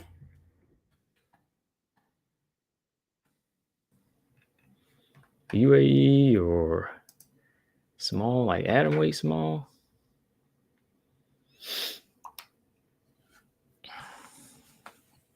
There's a lot of names that run together sometimes. LFA. Oh. Are you talking about Jacqueline Amram? Colostrum, you might be talking about Jacqueline Amram. Okay. I think if you're talking about her, yeah, she's a strawweight champion at LFA. Yeah, because that's who Zama just brought up. That's Jacqueline Amram just came to mind.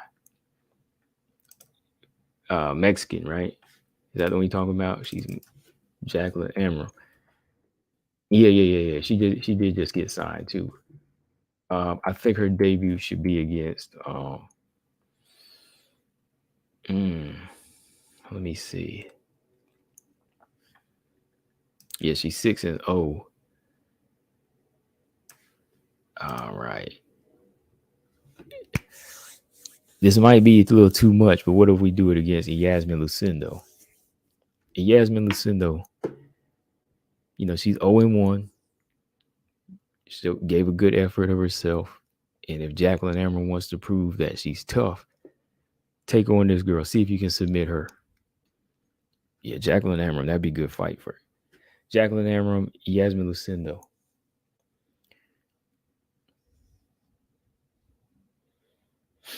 Or whenever Kanako Murata, I don't know when she coming back, man. Like, she broke that arm in that Werner Genderobo fight. Nah. But yeah, I think that would be a good one. I think the Lucindo girl. What's her name was hitting her with some hard punches too in that fight. Loveth Young, she did put a knot on her head, but Loveth Young didn't survive that knee bar though. I say Lucindo because she doesn't really have a lot of experience. She has 5 first-round finishes. 6. So she's only gone 6 rounds in her professional MMA career. So she's not really bringing a lot of danger to the table. Closman says she might submit Yasmin. I don't know. No, I wouldn't give her Poliana Viana because she's ranked 15. And if she wins, they'll rank Amram. And I don't think Amram is ranked. I don't think she's ranked worthy yet. She only has 6 rounds of experience in her career. I mean, 6 finishes all in the first round. And I think her striking really needs a little bit more work.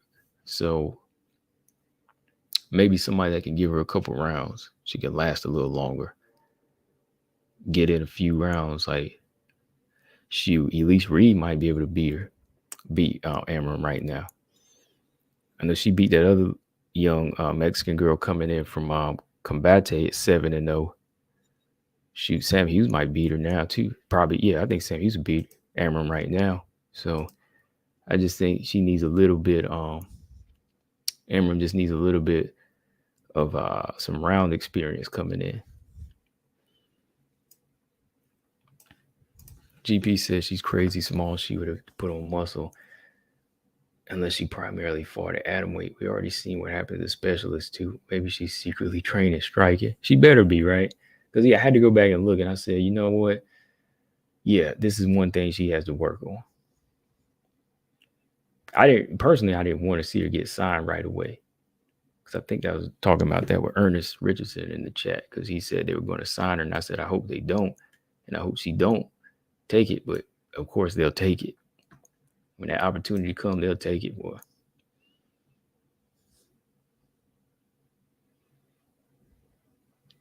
Zama said Amram is already legit. She ain't got much experience now. I'm just saying, man.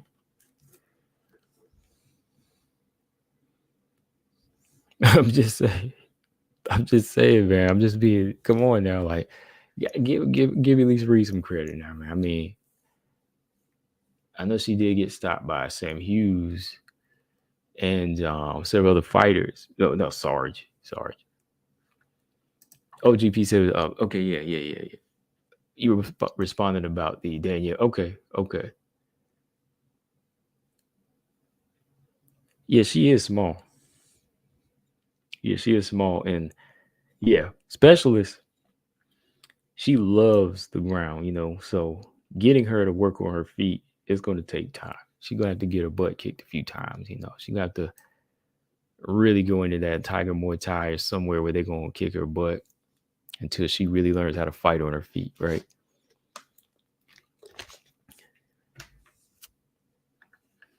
Oh, no, Marcus, I think we're talking about, I think Colosimo was talking about Yasmin Lucindo. Because, yeah, Yasmin Harigi, I think Yasmin Harigi beats Amram. I think her takedown defense, her power would be too much. Her striking would be too much. Yeah, I'd say Yasmin Lucindo would be a good fight. But Yasmin Harigi, she beats Amram to me. And it's not a good fight for her yet. Yeah. GP, I remember. Yeah. We just had jumped off topic to Amram so fast. Colstrom said her versus midget arms. Who is midget arms? Who's got tiny arms?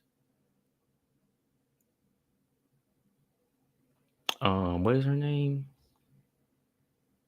Strawweight. I'm trying to think of a strawweight. Oh, yeah.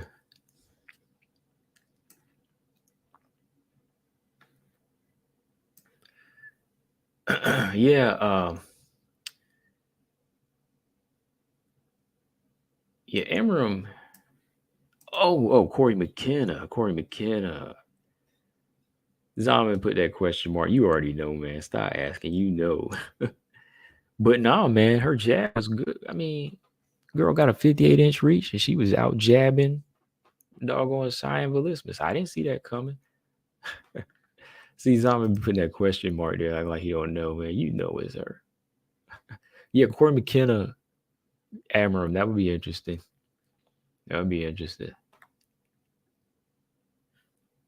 GB said Danielle is a big name in the BJJ world. She could clean out everyone in one and make it a transition to MMA. Could be huge for a career. But also, look at Gordon making millions without MMA.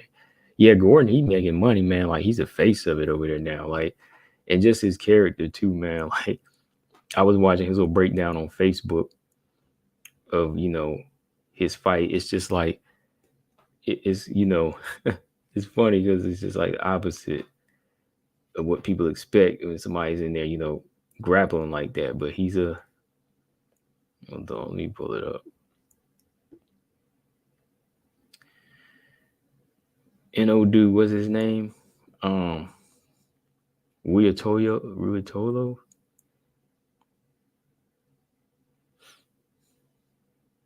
The guy with the afro.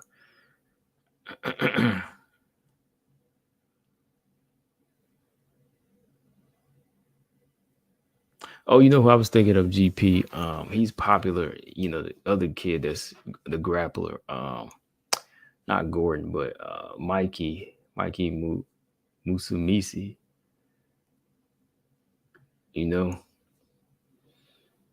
He's kind of like becoming the face of ONE FC in the grappling world there. His submission's very clean and technical. Mark said, I would say Danielle can survive in the UFC. Says she's slippery on the ground, but fighters are going to have to start catching up to her if she doesn't evolve. Yeah. I mean, where she stands right now, like, yeah, she could definitely compete with some of the strawweights. As long as she's, growing and training. Yeah, Mikey, he is I was, looking at his stuff and I was like, yeah, this kid right here, he's really, really, he's good, man. Who was that he submitted?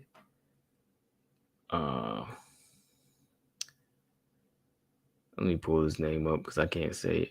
Bayadurin.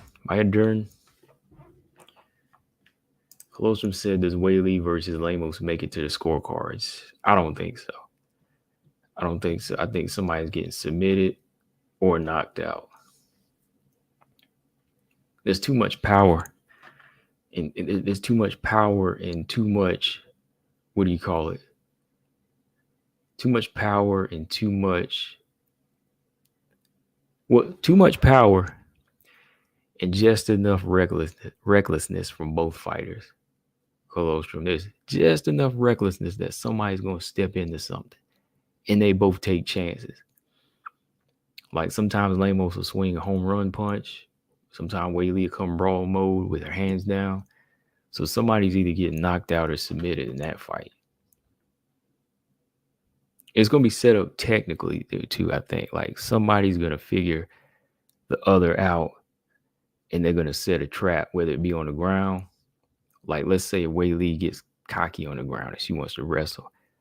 Lamos' jiu-jitsu is underrated to me, She could wind up getting that back so quick, tightening that neck. That's all it takes is one little mistake and, in grappling. And you can see how quick that forearm could get up under the throat and choke her out or vice versa, So, yeah, I don't see it going 5 rounds. Nah, too much power, too much recklessness from both fighters, which means it's going to be a good fight. Which means it's going to be a good fight. It needs to happen. It's 50-50 to me. Yeah, they need to go ahead and book the fight. Let's get that fight going now, please.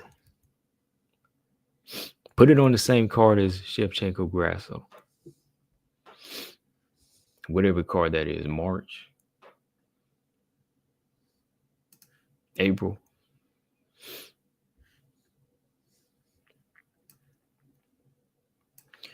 Renarini, what's going on? Good evening. Man, I need that fight, man. That's the one I want, Lamos and Weili. I know they just finished fighting, but just announce it. Make me happy, y'all. Just make the thing happen.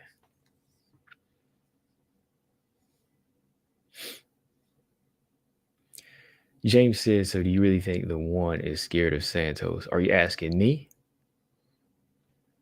Are you asking me?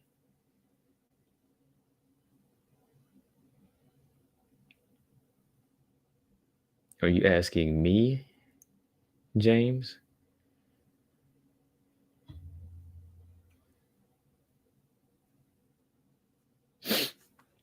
You asking me, James? I mean, I'm waiting on your reply, yes or no, and I'll answer your question.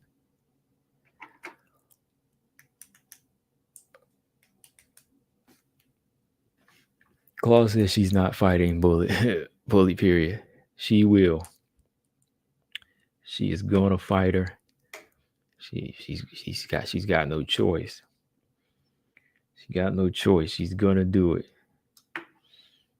I want that announcement too. I want Shevchenko Grasso. I wanted Valentina versus Manon. Believe me, I wanted that fight first. But I want the next in line. All right, GP said, has Weili said anything about Lamos, or has Lamos called for the fight too? They haven't really said too much. I know Lamos did say she wanted to fight, but I haven't heard too much like aggressiveness from these two. Like it hasn't been too much. Weili did make it known that she don't want to fight Rose yet, so she's open to Lamos. And Henry Cejudo, he was trying to give his 2 cents, talking about I'd rather her fight Rose instead of Lamos. So he knows the danger. He knows the danger, y'all. Yeah, she did call for it at the post-press fight. I just haven't heard anything as of lately. But yeah. I ain't heard anything as of lately, but yeah. Okay, you said you were asking. I would never ask you. Okay. All right. Val is not scared of Santos. She's messing with her mind, pretty much. I'd call her picky like Lolita before I call her scared. I would go with picky then before I would call the girl. This young lady scared. Claw said no, Grasso ain't fighting Val. It'll get booked, but Alexa will back out with an injury. Oh man. Oh boy.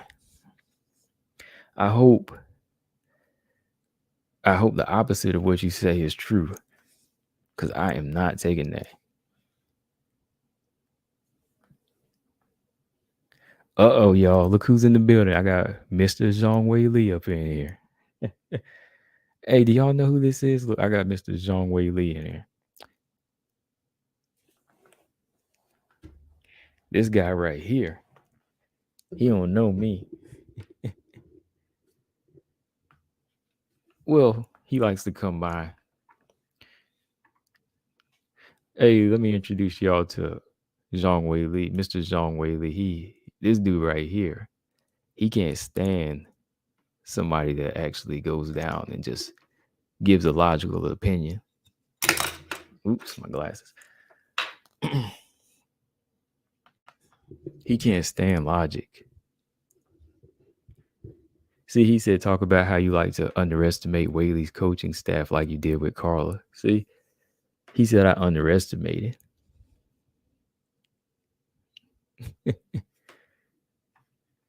See, look, he said, look, I like to invite you to Syndicate MMA if you want to spar. Why don't you pay for my ticket, huh? Mr. Zhang Weili, how about you pay for my ticket?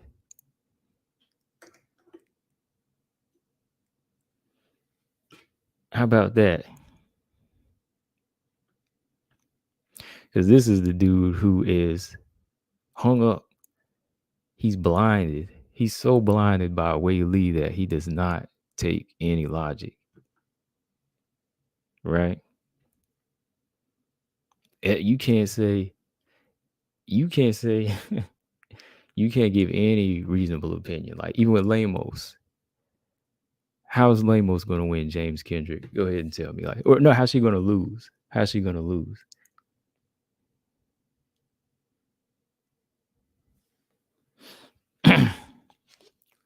He thinks Lamos has zero chance, right?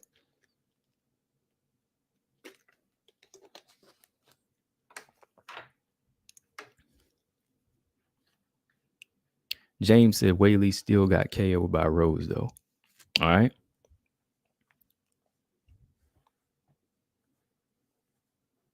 Yeah, she did.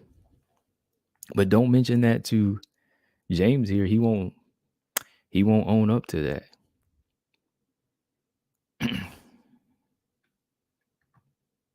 Yeah, you can't erase that. You can't erase that.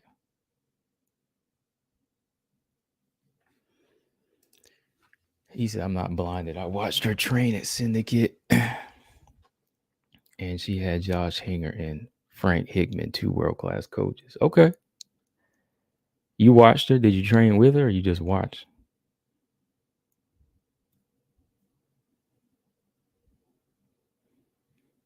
D. Weili batters Lamos on the ground. Okay.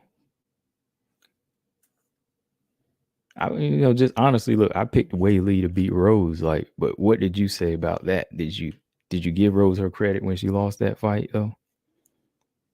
Because I picked Weili. I broke that fight down. If you didn't hear that, if you got an issue with me being a realist, which it seems like you do, or me being logical, because I broke it down how Weili could win the fight, but she didn't. So, what was your excuse that night? I made no excuses. I owned up to my pick. Okay.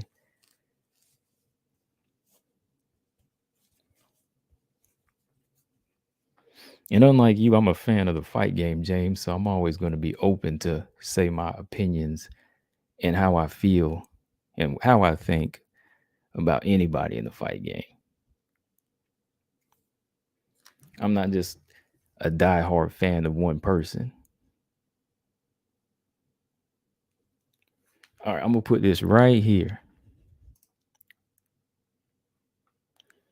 He said, I'm angry. He said, I'm angry you gave Carla a chance. Why are you angry? Because I'm not angry. Why are you angry?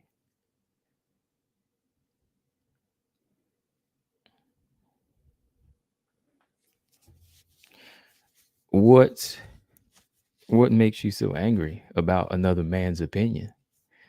No, I'm just asking, George, don't worry. What makes you angry about another man's opinion? Like, does it stop you from making your money? Does it stop you from breathing? Does it stop you from sleeping at night? I just want to know, like, these are logical questions. That's how I think. Do you think I'm racist for not picking her or something? Like, I don't know. What can it be? When I did pick her to beat Rose, does that make you mad? Like, why does and it gets back to me too. Like, when people talk about me on other channels, so I'm kind of like, wow, does my opinion hurt you that much? Like, it hurts you that much you fly me out there to fight you in your gym or wherever your gym is.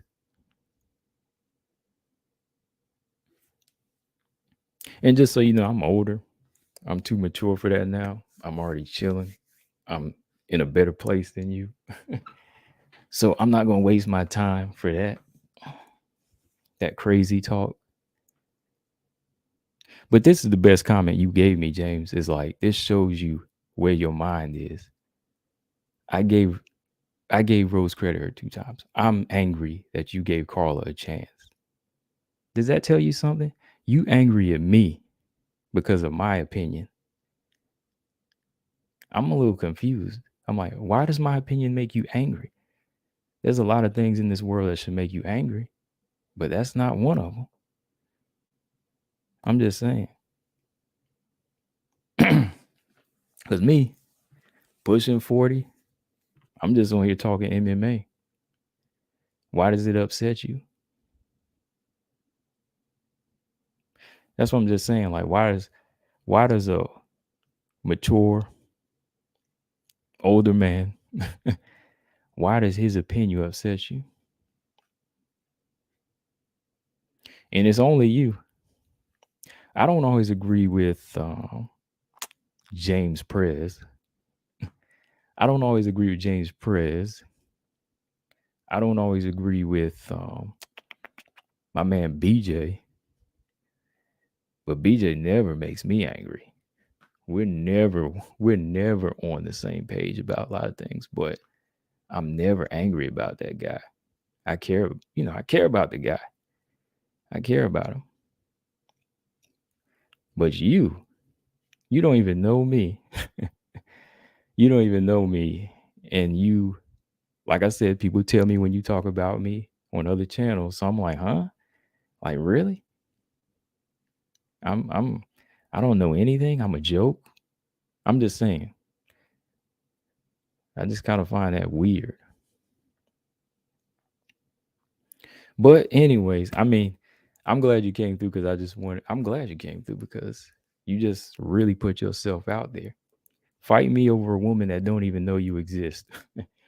Fight me over a woman that can be champion without your help. Think about that. Think about that.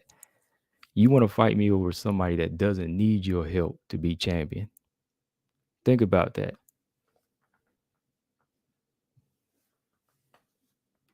Let me put another comment up. See?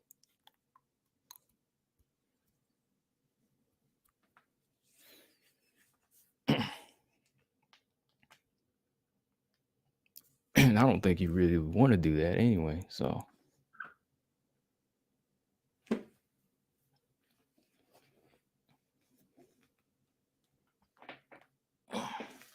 I'm just stretching. Oh man. And think about it. Like you might not even really be say what you are, but you probably like a kid too. But you're a little kid that comes around a lot. That's why I just wanted to ask you some questions. Like, why do you feel the need to get angry at what I say? Is it because a lot of people come over here and want to hear me? Well, like I said, I don't agree with a lot of people that's in here, but we can come together and talk. All right.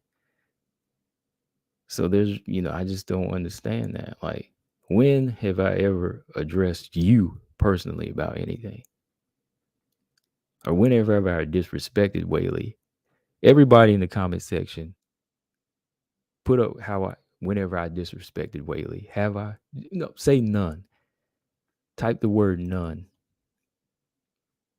on how many times I disrespected Weili.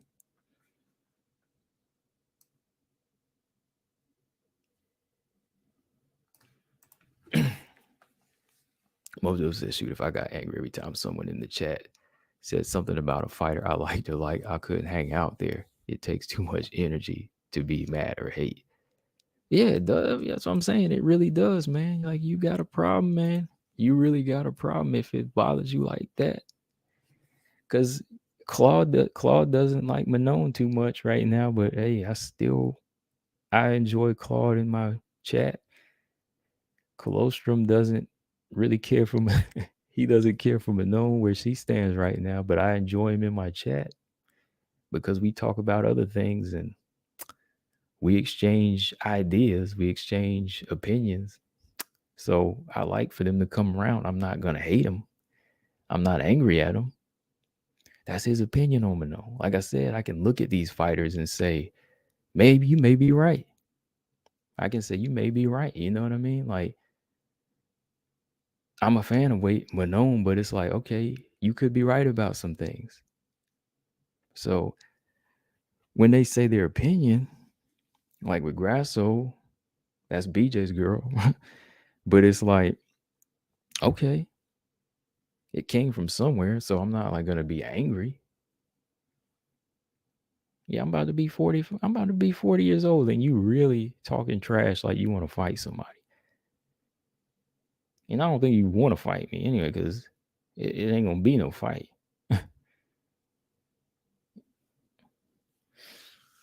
Too old and too wise on an approach. Let me just put it that way. You call it out, but you really wouldn't want to do it. You hang out in the gym and you see a few people do it, but have you really done it? That's the question. I've done it enough to know, hey, I don't have to call you out. I sparred enough, taking hits enough. Me personally, okay? I've sparred and done it, trained. So, hey.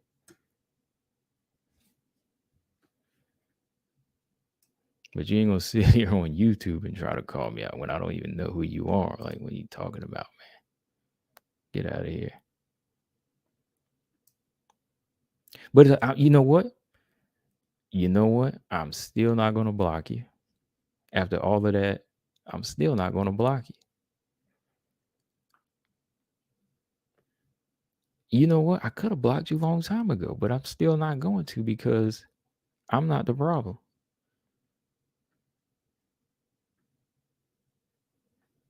And I'm just addressing this because I already finished my topic. You know, if my topic was still going, I wouldn't pay you no mind. But you caught me at a good time. You know.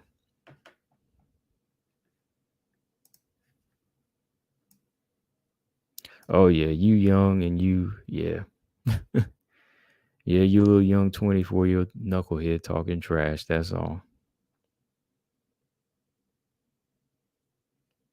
I'm glad I fired you up though. You know, keep it going, man.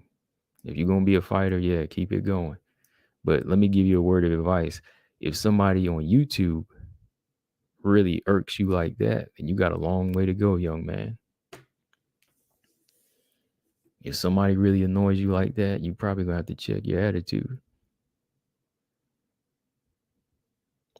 Well, I have no problem with you. I like the fact that you came in here. Like I said, I could have blocked you. I'm not gonna block you, so you stick around.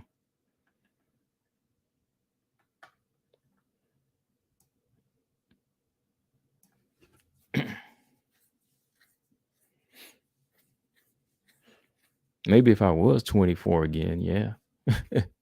If I was 24, you probably make me act like a fool, but I'm not gonna do that. Like I said, if you really want to be a fighter, put your energy in the right place. Because if YouTube and social media hurts you, boy, you're gonna crumble so fast.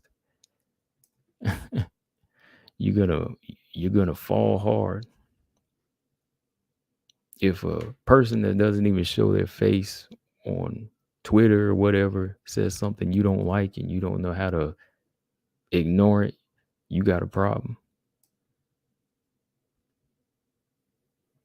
Y'all six, I'm just saying, man. I'm just saying.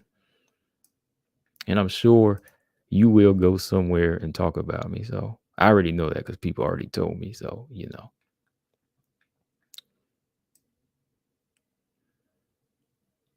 Because I just like to do. James said, you heard somebody fighting somebody. No, man, I'm not doing it. The reason is I don't plan on it. I don't plan on it. It's one thing if you were here in my face, yeah. Or if you were at a gym, yeah, I would. But I'm not gonna somebody I don't even know like this, I'm not even gonna waste my time in calling out because I'm not getting paid for it. Right? Costa said, tell him how me and you do we just smoke each other's favorite fighter. You always get back with yeah, of course. Same way I do BJ about same way close from the same way I do BJ. I get you about Kayla. You know I do. Same way I do about what's her name? Casey O'Neill. But I ain't mad. I'm not mad. Again, yeah, I'm not mad, y'all. You know, I got stuff to worry about in life. Real stuff. Mojo said you can't handle it from the basement. You damn sure can't handle it on the streets. That's true. No, Lolita, Publicist was my girl since I picked her against Corey McKenna. His girl was Corey McKenna in that fight.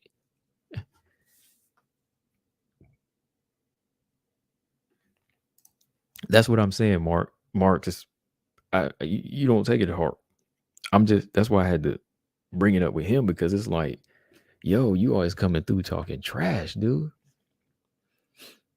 Like he don't be cussing or nothing, but he always be coming through with something negative to say. And dude always be coming by, I see him like, be like, wow, he really hates me for picking Carla. Let's put it this way, y'all. He hates me. He hates me for picking Carla. A lot of people do, but I don't care. I'll pick who I want to pick, and I'll give credit to who I want to give credit to, and I'll like who I want to like. I mean, my whole credibility goes out the door to certain people when I pick one fighter. You know, I'm sure DC and them, Lawrence Sanko, they make picks sometimes. You know to themselves, if they pick somebody wrong, it's like, oh well.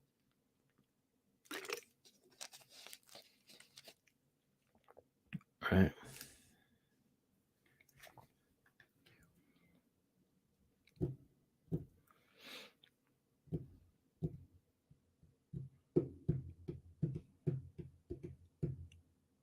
First of all, James, I ain't got to explain nothing to you. I ain't got to explain nothing to you. I already did a video on that. And again, it doesn't help. It's not gonna, it's falling on deaf ears. It's just falling on deaf ears. See, which it still is.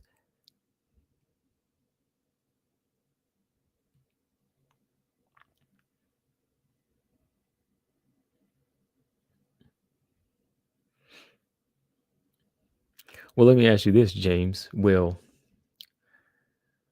I said that Weili would maul Rose. Why did that not happen? I said she would probably maul her and stop her. Why didn't that happen? Answer that question. Like, I said she was gonna maul Rose and finish her probably like in like the mid part of the fight, I believe. You know, kind of do what Andrade did.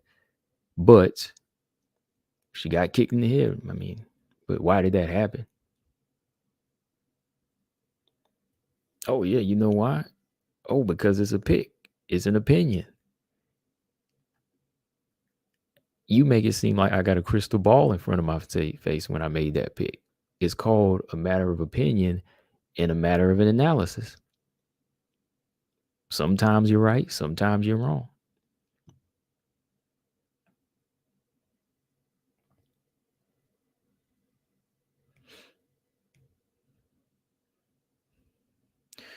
No, Brian, it's not a matter of convincing anybody. It's a matter of just calling somebody out that likes to come through on my videos. And, you know, since I run this channel, you know, I'm going to call him out when I see him come through. And now he finally comes into the chat, you know, because it really irks him that I'm not the Weili fanboy that he wants me to be.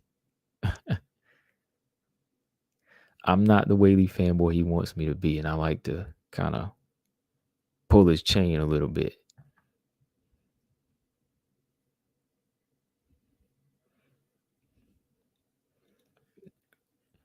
Explain that though, James. It happened, right? It happened. At that point, it happened. There was no excuses back then.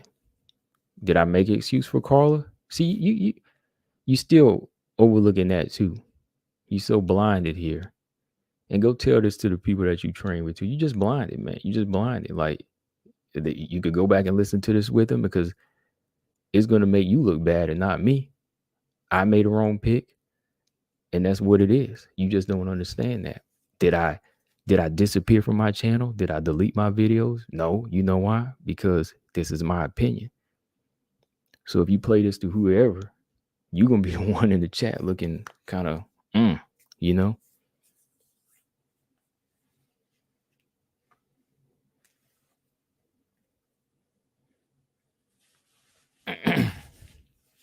And yeah, I got Weili and Lamos 50-50. Run tell that. Run and tell that. Weili and Lamos is a 50-50 fight. Rose fighting Weili again is a pretty close fight. I give Weili the edge, but Rose could come in there and do some work again. Who's 0-2 against Rose? I'm just saying.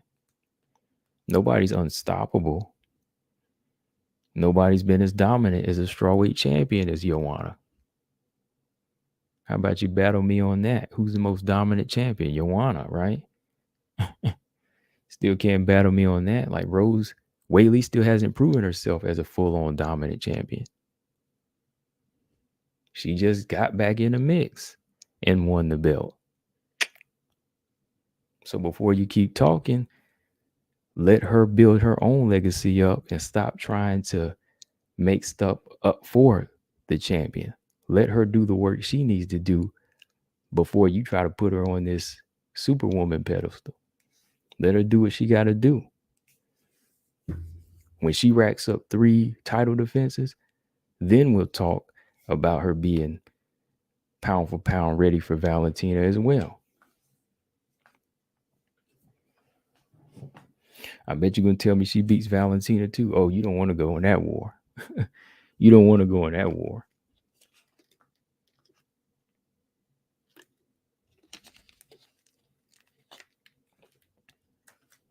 Man, you can have the best coaches in the world. It's all about the fighter. You can have the best coaches in the world. It's all about the fighter. I've seen fighters get knocked out with the best coaches in the world. Weili does it because she's got the work ethic. She's got the attitude. She wants to grow. She wants to grow. All right. You could have average coaches, but as long as y'all have chemistry, it's about chemistry and it's about work ethic. It's about the fighter wanting to learn. You know, you can give the best coaches to just any old fighter, but if they don't have the chemistry and they don't want to learn, you ain't going nowhere. It's all about the fighter. Because you could give the same coaches to Dern, but will Mackenzie Dern translate it the same way?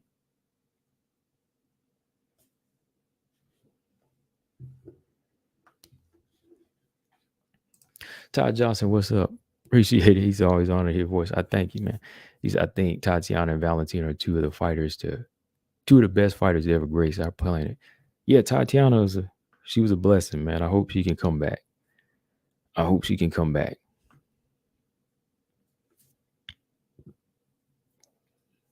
I'm praying that she can come back stronger, man.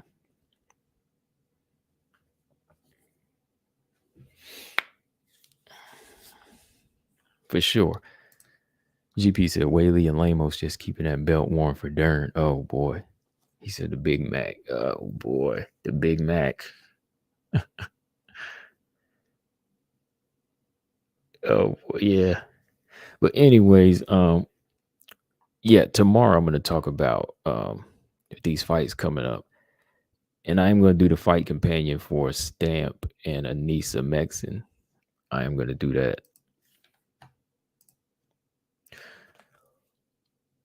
Oh.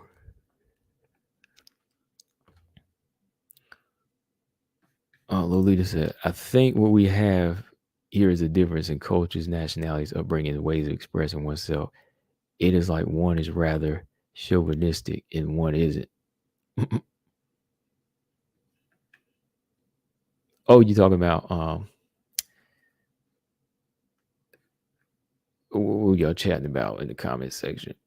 Something else, or you talking about me and James?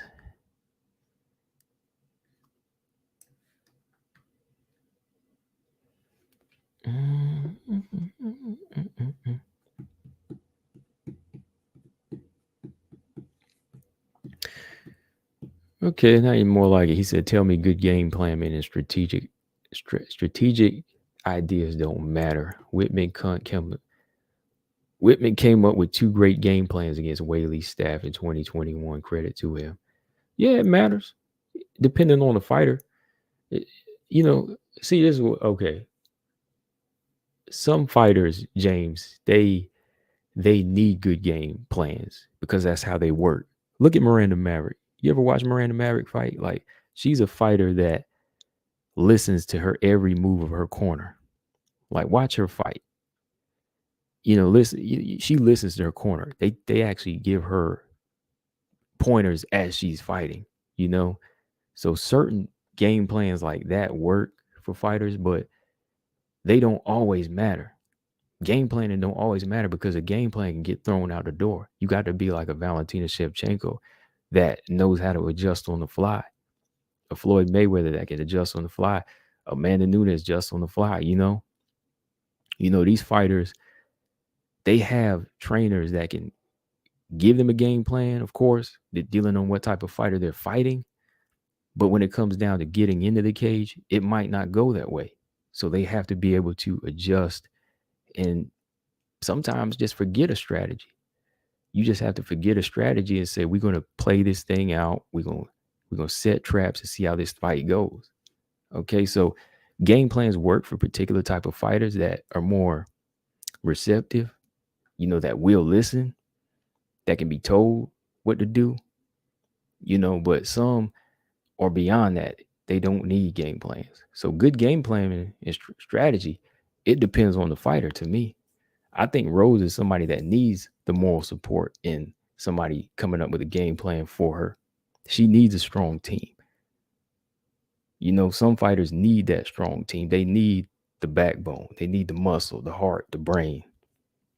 But somebody like Valentina has that too, but you can tell that when she's getting in there, she's under control. She is under control. Sometimes it can almost cost you a fight because she let her ego get ahead of her a little bit in the Tyler fight, and that's where Tyler has some success. They told her to stop wrestling in the corner, right? But she chose to do that. So sometimes, fighters they can lose control and they can keep going and doing their own thing, but it depends on who it is. Some, like I said, they need that game plan. Some don't, though.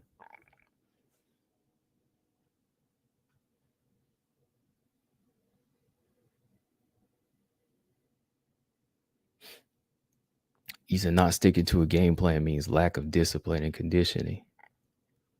Well, if you are in a camp with a trainer that comes up with a specific game plan and you don't follow it, that is a lack of discipline. That really is. If it costs you the fight, it's a lack of discipline. It is. But again, if you are a fighter, like they say, when that cage closes or when you get into the boxing ring, it's just me and you, right? And a game plan might not always play out the same way. So sometimes you have to take it into your own hands and fight the way that works for you. Muhammad Ali used to do it. And he got to be the GOAT off of that, right? You don't get to be called a GOAT off of, taking it in your own hands, being called a non-disciplined fighter. Every trainer has their own game plan. Every trainer has their own type of game plan to me.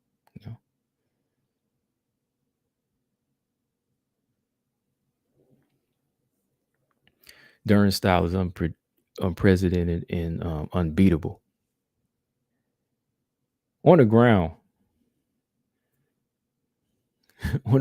she's, even then, I got to give Marina credit though. Marina, she survived that. Marina survived being submitted by Dern, which had me kind of questioning at that point. But Dern got to get some things going for her. Footwork, punch placement, keep her eyes open.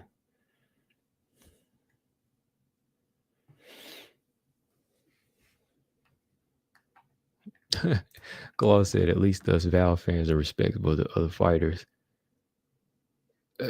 Colossus said that was the craziest thing you ever said, Claude. Let me say this. I'm going to say this. I think Valentina fans have been a little bit more tolerable than Rose or Weili fans, because Rose and Weili fans, boy, they get at you. They be trying to get at me. And I don't even be saying nothing. I don't even be cussing or nothing. I ain't even call Weili stupid or Rose stupid or anything like that. Well, I called her stupid about her comments. I said her comments were stupid. But I could just be telling the truth. And they get mad as hell, boy. Valentina fans don't really get mad at me like that. I think Claude tried to get a little sensitive one time, I believe. And I'm like, this dude right here. I was about to give him a link one time whenever he about got under my skin. Can y'all believe that? I think Claude almost did once. Because he was reading something wrong. And I'm like, this dude right here. This was a little while back. People don't think I remember, but I remember. But since then, he been all right. I was like, this dude right here. He took something wrong way I said about Valentina. I was like, uh-oh. But for the most part, I think Rose fans and Weili fans been a little bit more, you know. I be having to put that jab in their face.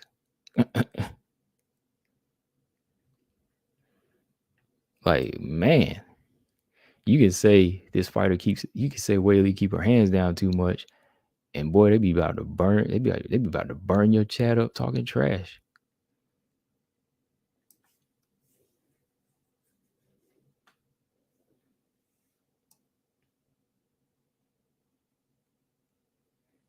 Closer said Durham blocks punches with her face. Ah.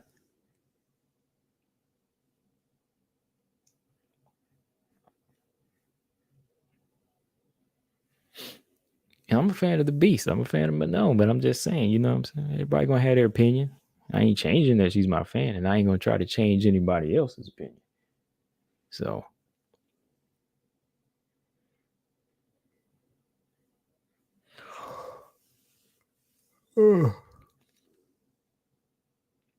Levi, what's up? He said Levi Gambirama says, sorry, there are no Zhang fans, just Rose haters. He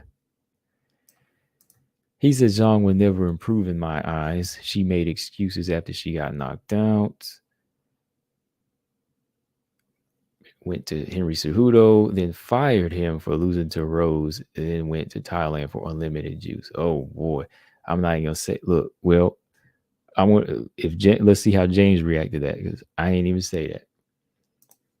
He said asked for neutral territory against Carla since she's afraid of the boos, only performs when she's cheered. That's a pretty pathetic fighter. Ooh, see, them are fighting words right there. Uh-oh. James Kendrick, you still around? What you think of that? You got a problem with what I say? Well, you got a problem with that? I'm just saying. The comments right there. Victor, what's up? He said, I'm a Weili fan, but I never got upset over your opinion over Weili. I'm sure you have, you know, if you got a logical mind, and if you're mature, if you got more things to worry about in life, Victor, then yeah, I'm sure, you know, it's not gonna bother you. Lolita said gonna have to go back and re-listen to this tonight. Okay. Runner Rennie said that's what's crazy. I have Rose fans going crazy and Weili fans going crazy. Man, you just don't know. I'll be like, what? Valentina fans don't go as crazy though.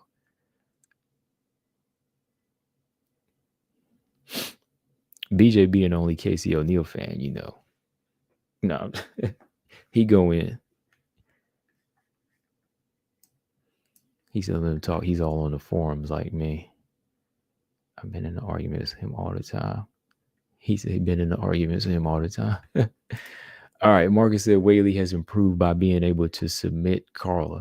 Yeah, for sure. And we gave her that credit. I know you did, and I did too.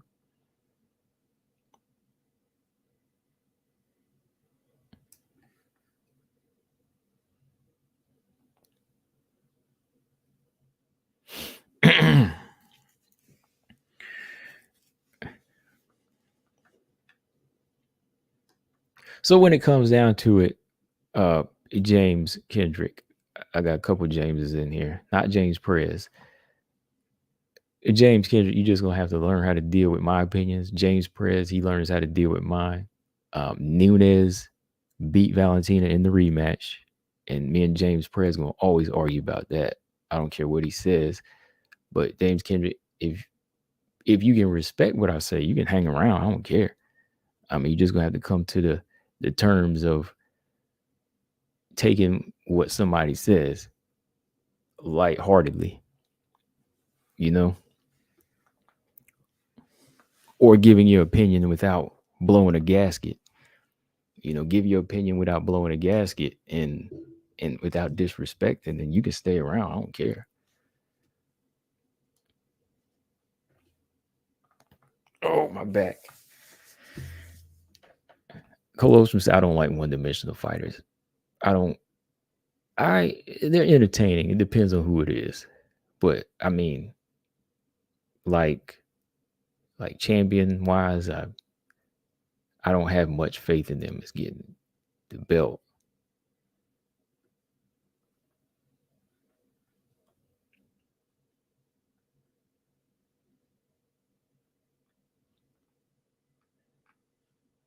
James said, I already dealt with your opinion. Okay. That's all I'm saying. I mean, by dealing with it, I mean, it's going to have to be a respectful disagreement from you and no more, oh, this guy's a joke, or, oh, man, I want to fight you. Like I said, you really don't want that. I'm just saying, you know, I'm just saying, that's what I mean. Dealing with it, I deal with a lot of stuff all day, okay? I don't mean you deal with it. I mean, if you come around here, just respect what I say. And I respect what you say by, hey, we can have a friendly debate.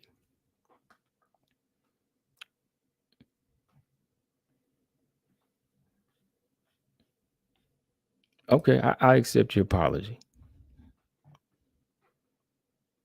I'll accept your apology. For sure. Yeah, I'll accept your apology. I mean, like I said, I don't know you enough to hate you. I don't, or even dislike a person. So I'm not gonna do that. Victor said, I respect anyone point out the flaw in any fighters. Yeah. And that's what I do, man. Like, I don't criticize, I like critique. Like, I don't just criticize a fighter, I critique a fighter. That's what we do. You being at the Syndicate MMA gym, James, you should know I am not trolling fighters. My channel is based off of corner talk. My channel is based off of corner talk. I got a segment I call corner talk because I'm giving fighters advice, you know.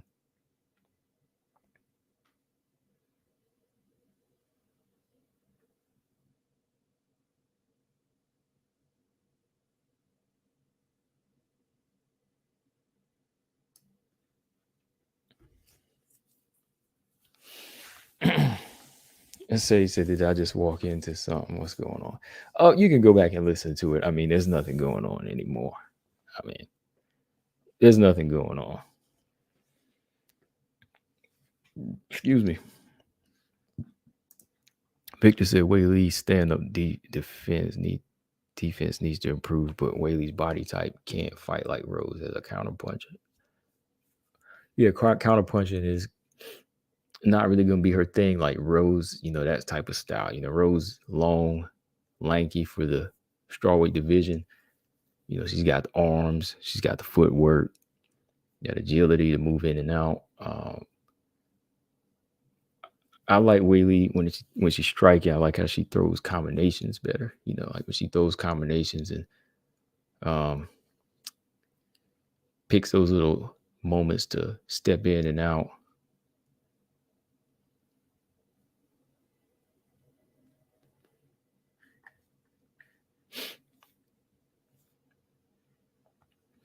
Brian said new folks in here, new to me. Yeah, there's a few. Yeah, there's a few new ones.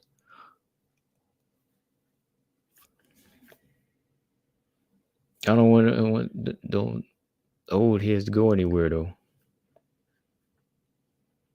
We got some new strangers in the house, so I still need some familiar faces, Brian. Mojo said Six has some serious dislike for Valentina, that's for sure. Dang.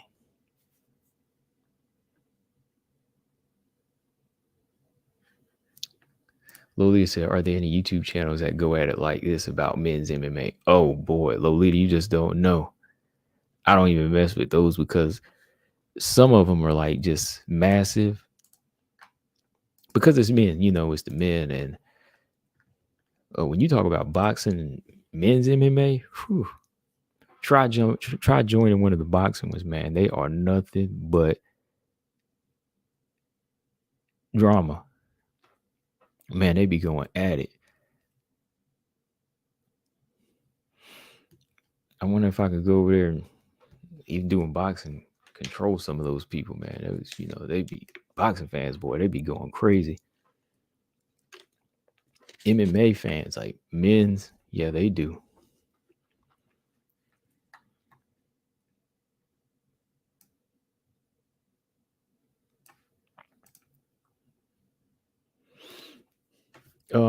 Sage said, how does everyone see the strawweight title fights being this year? Andrade deserves the next shot after after the Murphy slaughter and Lamos versus Zhang in April. How do I see? Uh, I see him being good, man. Like, I'm not gonna lie, with Weili being a champ and Lamos being a contender, those are gonna make for great fights. And Andrade, with Jessica Andrade being in the running to possibly, move back down and get a shot, I think we got great fights at strawweight. Yeah. If she moves down, because she'll have beaten Lamos, right? And it should be Murphy, and she's still holding her in her strawweight ranking. She's definitely in line to get a shot. Then you still have Rose and Yan Zhang. That's a good fight. Or Rose and Marina. That's a good fight. Yeah, so you still got a lot of good fights in there. I'd like Lamos, Weili, no later than April. But yeah, we got a lot of good fights, man. Those are good. Todd said, look, 6. Valentina and Tatiana are the best of all time. Tatiana, I want to see her get back into the mix, though, man. Got to see her get back into the mix. I miss her. Let me ask you this, Todd. How does the Tatiana Montana fight go? I know you commented already on the other video, I think, but how do you see that fight going?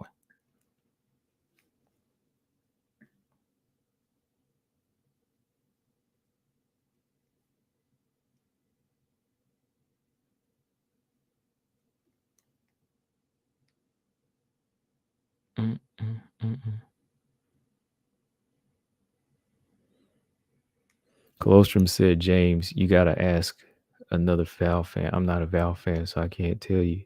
Hey, wait. Did somebody block 6? Let me pull up YouTube. I know y'all didn't block 6, man. Hold on. Let me go check it out. No, he's not blocked.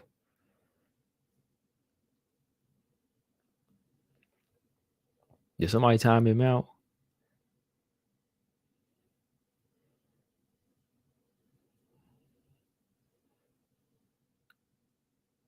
Yeah. You can't time. No, 6. Yeah, you can't time out 6. 6 is a frequent of the show that actually gets on.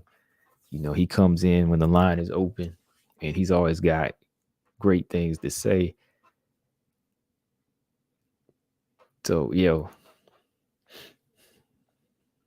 I hope nobody blocked.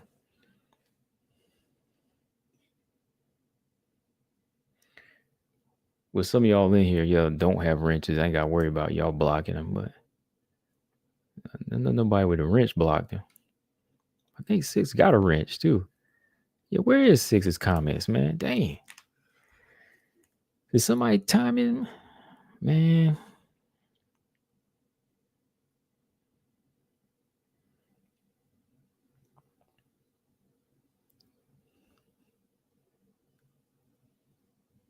No, hold up, Brian. He may not be blocked, but I ain't seeing it. He said, must be but my feed because James Press is going ham on him right now.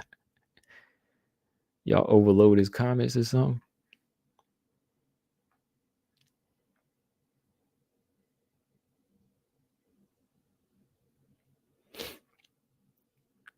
Oh, okay. He just Colosso said he just stopped comment. Okay, all right, yeah. I didn't think he was blocked. I mean, I don't even see him when you go back though. I don't even see him when you go back.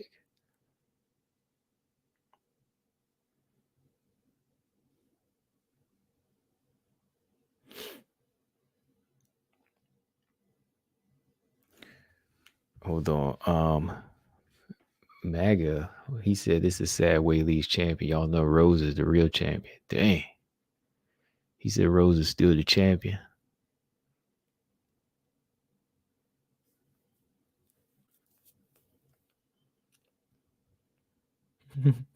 He been going it all. Oh, there he is. He's back. He said he loves Valentina, man. Which I think he does, man. I think he respects her as a fighter, but I think he's talking about like the popularity. Usually when he's talking about like the stock of the fighter. Okay. Sage said main event in person fight night. Nama Nunes out on is perfectly lined up. Rose a counter striker, Yan a forward striker should be for a title shot as well. Zhang got her hands full. Yeah, I would like that as a UFC fight night main event, not a pay-per-view, but Rose can carry a UFC fight night. And Yan Zhana's already had a main event against Mackenzie Dern, right? That would be good. And yeah, counter striker, forward striker, and Yan Zhana improving her grappling and her wrestling, under her new team that she's been working with for a while now, past couple fights, or about one fight, right? That'd be a good fight. Because I'd like to see if she's strong enough to get Rose down and actually out grapple Rose. That'd be interesting. But how do you feel about that, Sage? Do you think some people don't think Weili and Zhang Weili and Yan Zhana will fight? And I don't think she's interested in that fight. Do you think she should feel that way?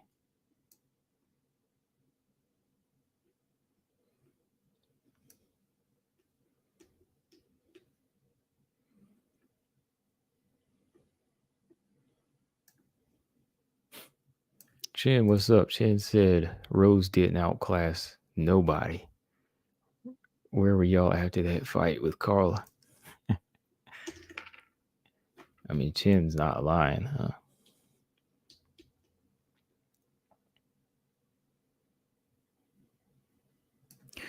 Let's give 6 a wrench. I thought he had one. Hold on.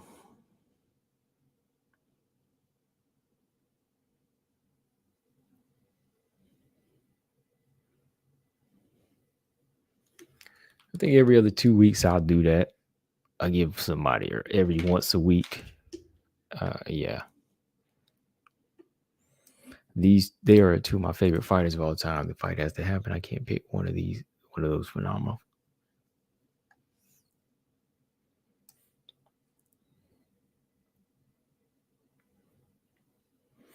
Yeah, I think Rose, she knows how to get up for a big fight. But as far as like consistency, that's been her problem, of keeping the belt.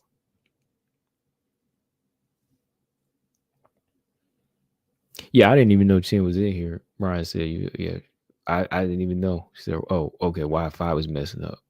Yeah, because I thought you would have been here earlier. You might have to go back and listen, though.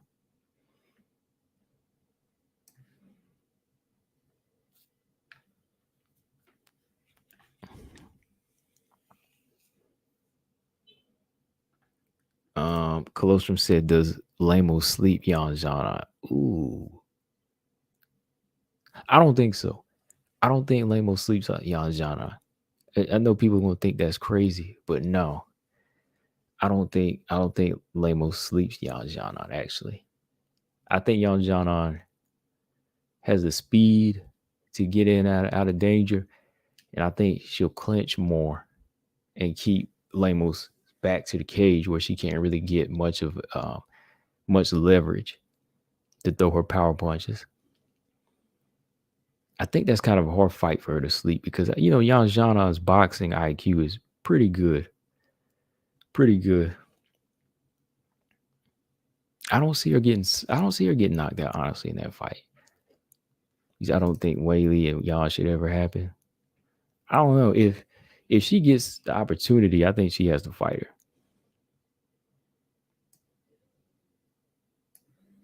Robot Chicken's an excellent show. Thank you, Robot Chicken. Always good to have Robot Chicken in the building when you go crazy in here.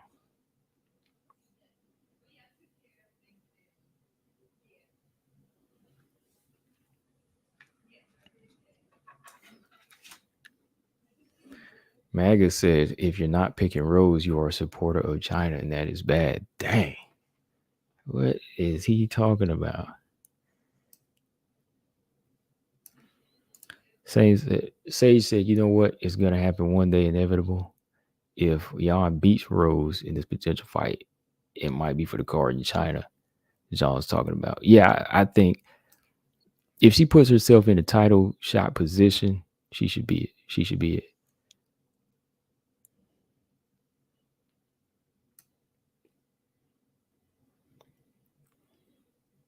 Rose is scared of Carla and just gave her belt away. There was a mental battle in that fight, though. Shin said, "Yeah, I don't think so either." Yeah, about the knockout. Yeah, I don't think she knocks her out. Lamos Jan 50-50 on the feet. Yeah,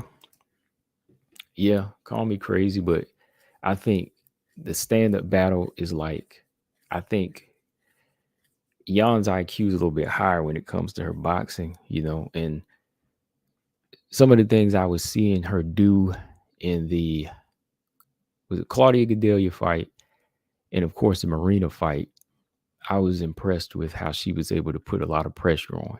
She's not as aggressive and as popping and dominant as Joanna, but similar with her, her combinations. So yeah, I definitely would say that was about 50-50 because I think she'd have a better understanding of Lamos. She understands the power. So she's not going to be reckless. You feel me? Like she's not going to be reckless and stand in front of her. Or to neutralize the power, she'll push her back and clinch her. Like she knows that power is there. So I think she got a full understanding of what it is. So she won't mess around. So I think, yeah, stand-up battle would make it 50. Yeah, it would definitely be 50-50.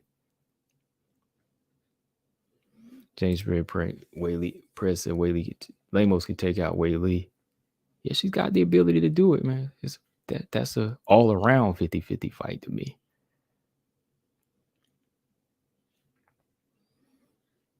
Six said much love to the Combo fam. Yeah, for sure, man.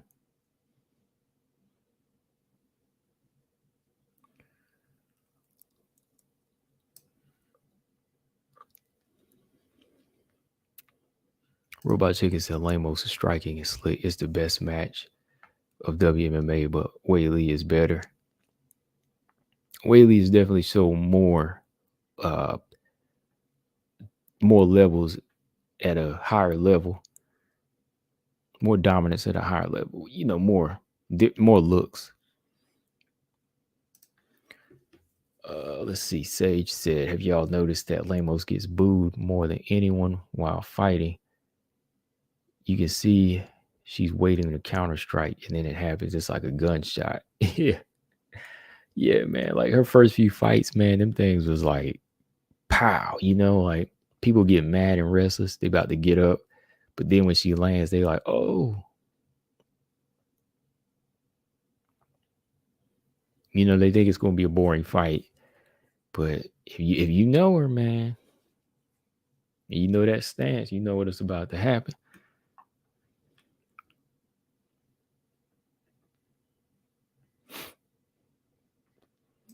So Lamos versus any forward striker is always going to be a banger. Yeah, man, definitely.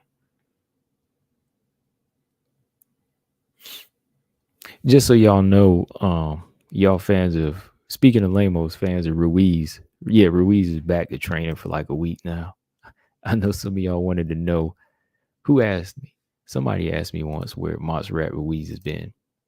And yeah, she's been training for like a week. I meant to post that last week, but I just posted it today because I just remembered it. And yeah, she's been back to training this past week. So Montserrat Ruiz, we'll see what's next. I know that, what is her name?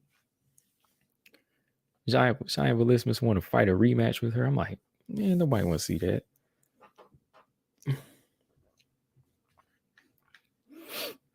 Colostrum said Lamos and Waterson was being booed. Were they? See, I've been watching some of these fights with the sound down.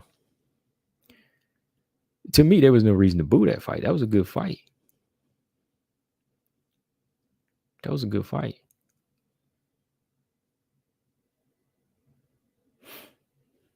Dan Robot Chicken said Lamos stops Marina. Now people forget Weili. She's gonna wake y'all up.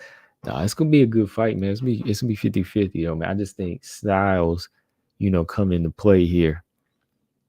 And like I said, certain levels of recklessness from both and certain levels of high level technique from both is gonna make it very tense, but it's not going 5.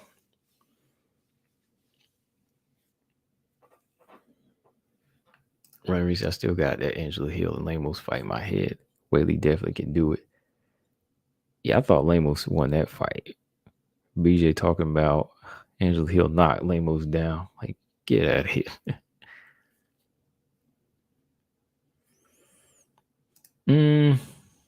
That's the big question. If Weili gets on top, can Lamos get her off? That is a position I see Lamos having trouble with, honestly. You look at it, I mean, age ain't nothing but a number, but that fighting off the back, and if you're not drilling as often, Weili might give her some problems if she's on top, man. Like Weili's she looked almost unstoppable on top of every fighter, I think. Going back to Aguilar, Tisha Torres, and did she get Danielle Taylor down like that too? Like that's a position where I can see Weili is more in control. Who's better off their back? I probably Lamos or Weili. Neither really strives that much off their back. Like, yeah, what's her name? Pena can do pretty well off her back. She fights off her back well. I tell you who did in a recent fight. Pacheco fought pretty well off her back.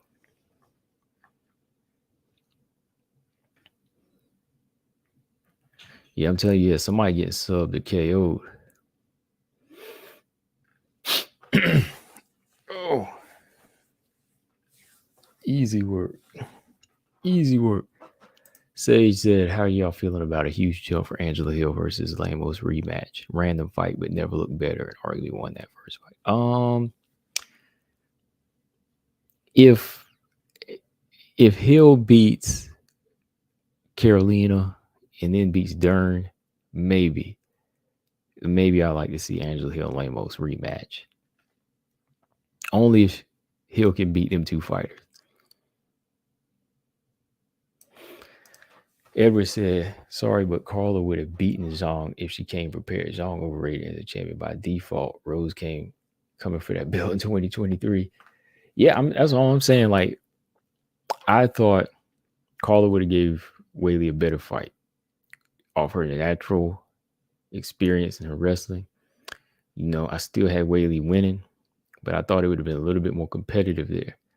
If she had Carla jab landed a couple of times in that fight, but she was on the back foot too much. She should have went straight into the ground.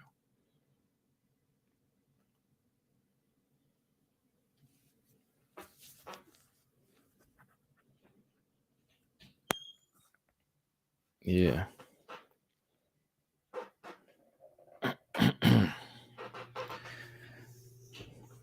Stretching out here. Sorry, that's my chair keeps squeaking. 6 said you can't damage someone if you can't move.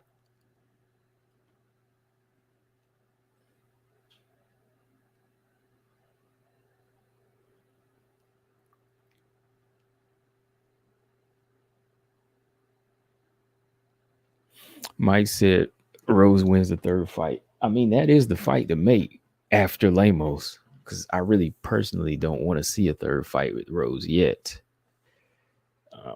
I want to see Rose fight somebody else first.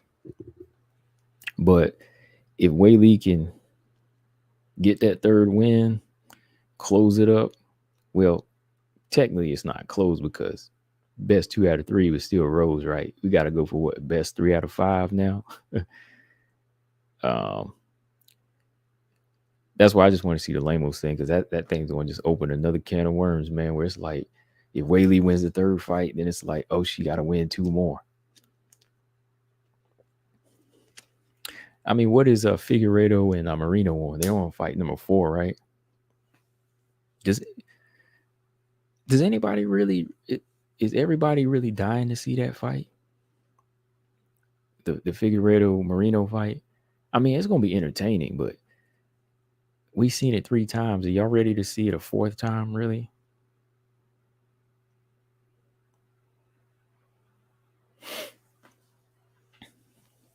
Robot Chick said beating Carla at her own game isn't just barely. We keep going.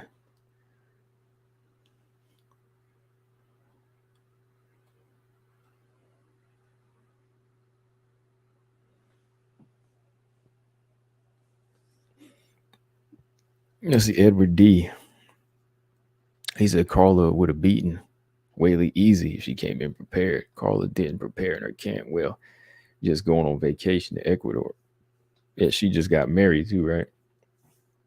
I don't know though.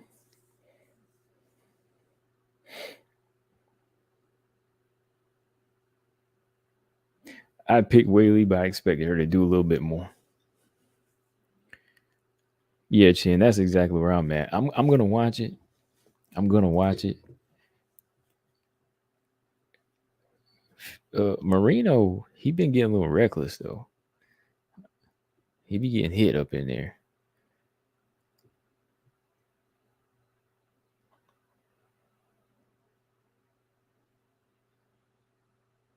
That's next week, right? Figueredo Marino. That's on the card with Andrade and Lauren Murphy, I believe, right?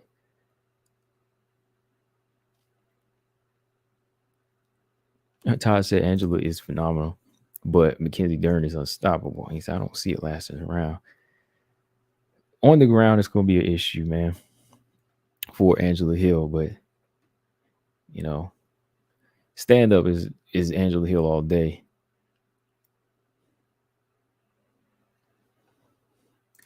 Sage said they would definitely do Zhang versus Rose in China. I'll be laughing if they might start a race war because of Rose. Oh boy, I hope it don't, man. I really want to see the fight, and I hope it doesn't become something nuts. Ooh, if they do it over there, I'll tell you one thing. It was a good thing Rose didn't say nothing about Brazil, because if they ever did like Andrade and Rose in Brazil, or like Marina Rodriguez, boy, they would go ham on Rose.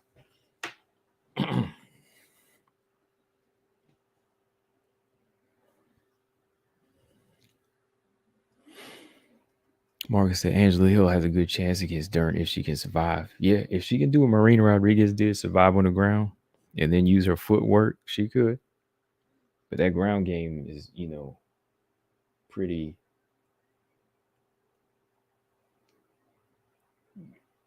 It's a level of it's just solid.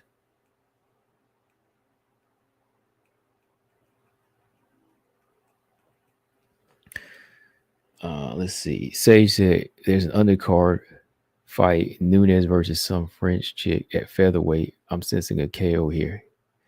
Oh, don't get me started, boy. Sage, you know what it is. Jocelyn Nunes versus Zara Farron. Zara Farron is 0-2 right now in the UFC, and she is been in the game about 2 years, UFC for 2 years, hasn't fought in 2 years, and she's 0-2. So, it's not looking in her favor. Jocelyn Nunes kind of scary right now, James. I mean, she got that long arms, she got power. Yeah. When is that fight? Not this weekend. It's the next weekend. Shoot, tomorrow we gotta get on. We gotta talk about Sarge and what is her name? Cachoeira. Yeah. We gotta talk about Sarge and Cachoeira tomorrow. Yep.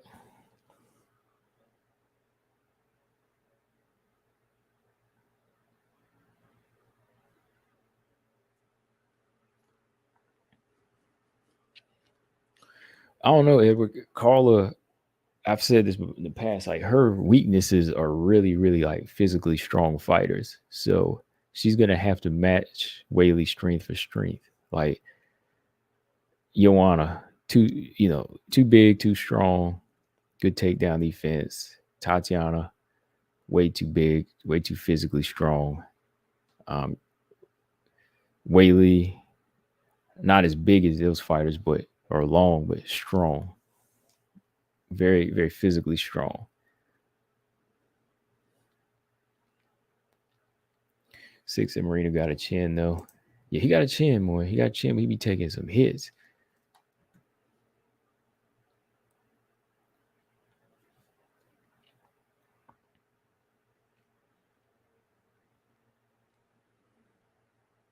Mm-hmm.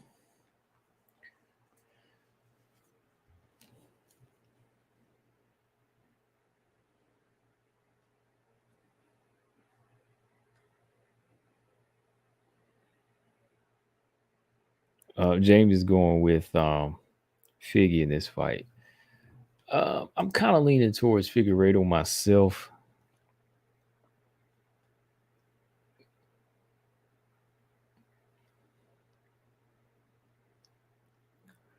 Oh boy, six.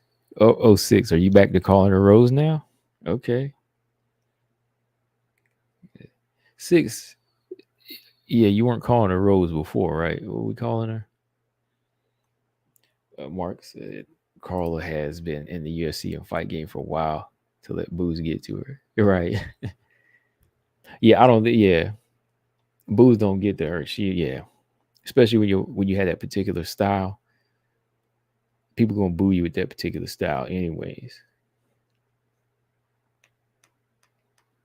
Look at Zaman always putting a question mark. You know the answer. Stop answering.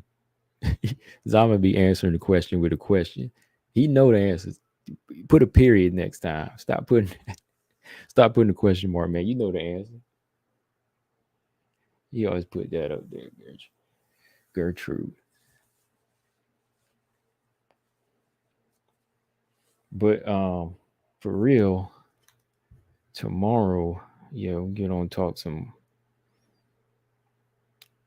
either tomorrow or Friday. First UFC card of the year is a UFC Fight Night card. Gaslam versus Imovov.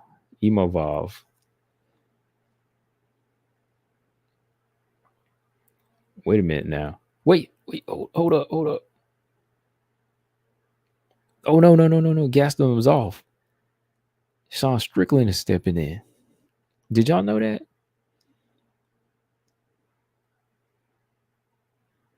Chin. Yeah, Chin. Yeah, Gertrude.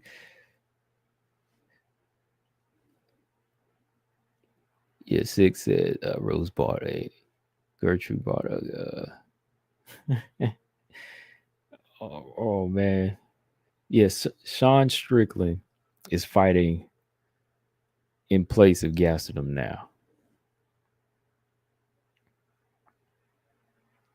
E.J. Jackson. What happened to Gastelum? Do y'all know?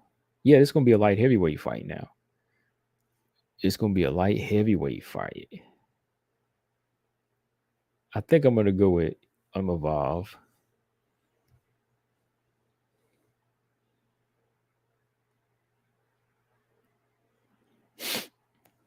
Edward said Weili is a paper champ. He said I suck for not realizing that. Man, if you want to get my attention, Mr. Army veteran, why you gotta say that? Go ahead and get rid of him, man. Don't even time him out. Just block him, man. I let him say, look, I let him talk his trash, but now he talking about I suck, man. Get your behind out of here.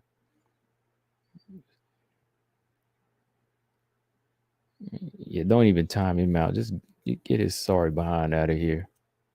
Sorry excuse for Army veteran. How you gonna put your name as your Army veteran? You up in here talking trash like that? You say I suck, boy. You suck. You ain't got nothing better to do. Go salute that.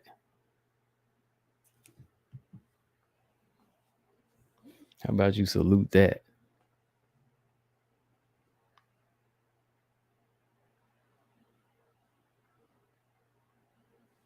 I don't care what you are, man. You won't respect me.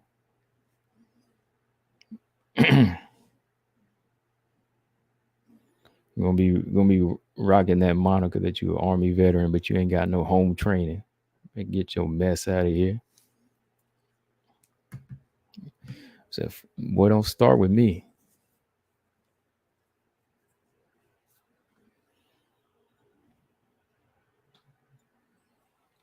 Yes, man. But get out of here. You can't have no conversation without acting like a kid, boy. If you a veteran, you should act grown.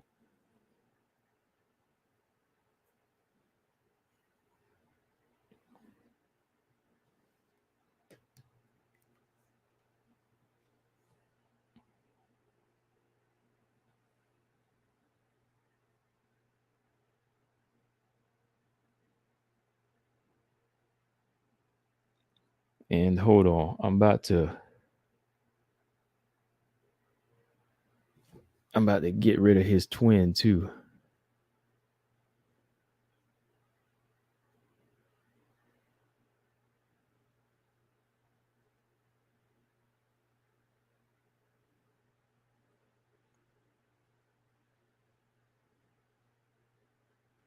Yeah.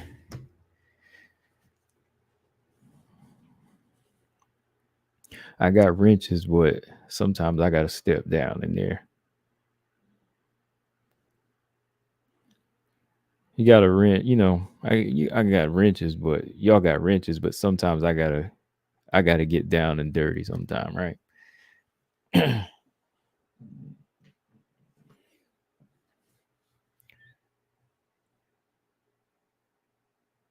Yeah, Strickland's just getting money six at this point. Yeah, yeah, Robot Chicken. I don't know which is worse. Well, tonight they're winning. I think it was almost the Weili fans, but now Rose fans just broke the tie for craziest fans. They just broke the tie.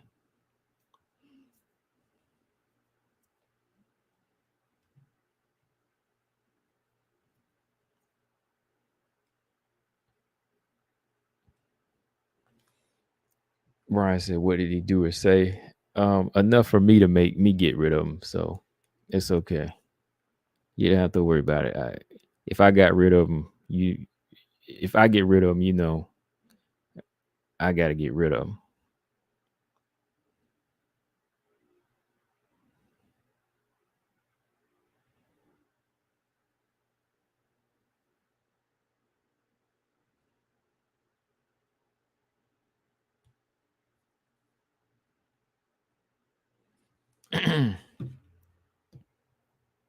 Six said, put him in the gulag. Yeah, man. Oh boy, but anyways, man, this dude, like, he's coming back, and that last performance against Canyoneer, it really wasn't a great performance, man.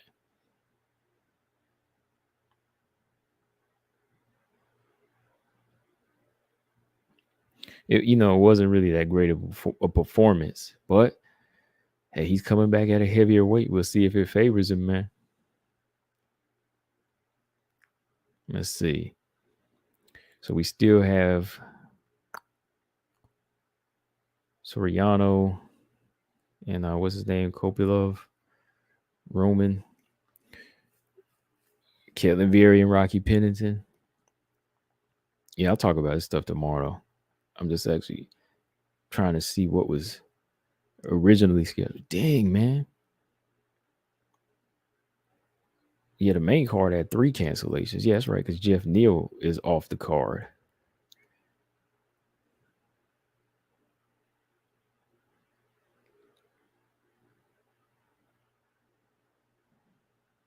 Hmm.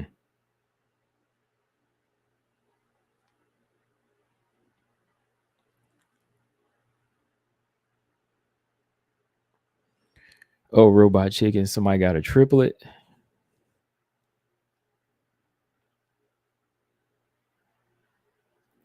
Because if somebody has a triplet, they about to get a triple block.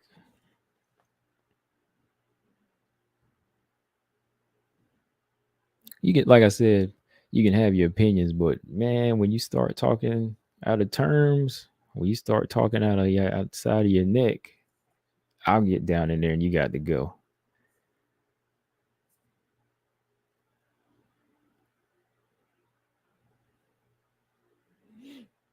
Okay. Um, hold on.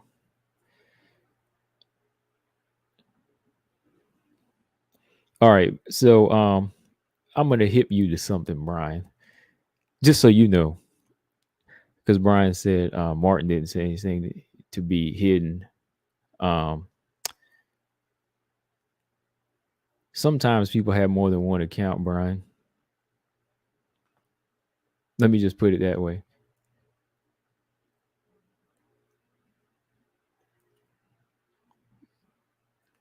Yeah, sometimes some people just have more than one account, and yeah.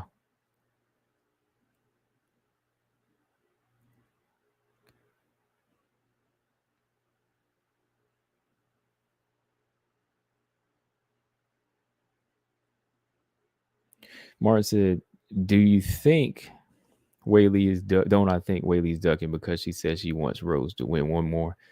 Personally, I really don't want to see a third fight. Do you want to see a third fight when we already seen that last fight and how it was? Like, wouldn't you rather see Lamos?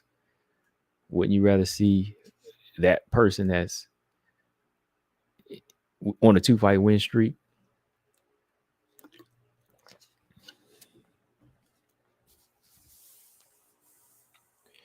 Why would you want to see that fight with Rose again? Let me ask you that first.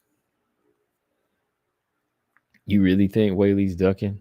Like, when has Weili ever had the mannerisms of, or when did she ever show that she was the type of fighter to duck, whether she won or lost?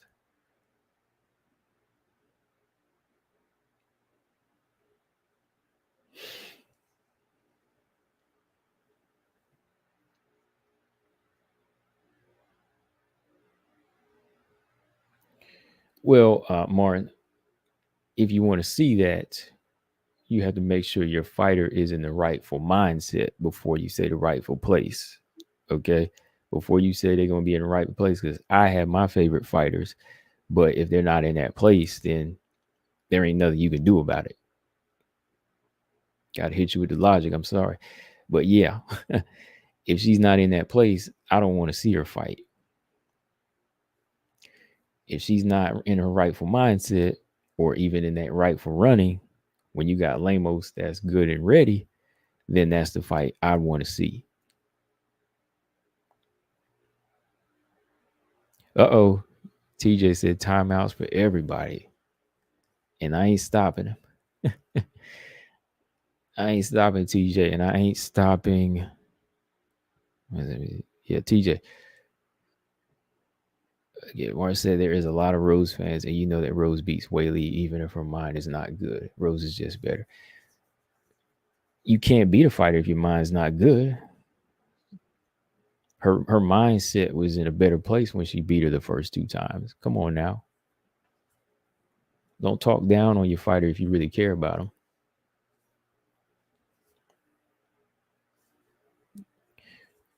Are you a bigger Rose fan than me? Probably. But would I want to see Rose in there get hurt? Hell no, I wouldn't want to see her get hurt. Because she was in the right mindset the first 2 times.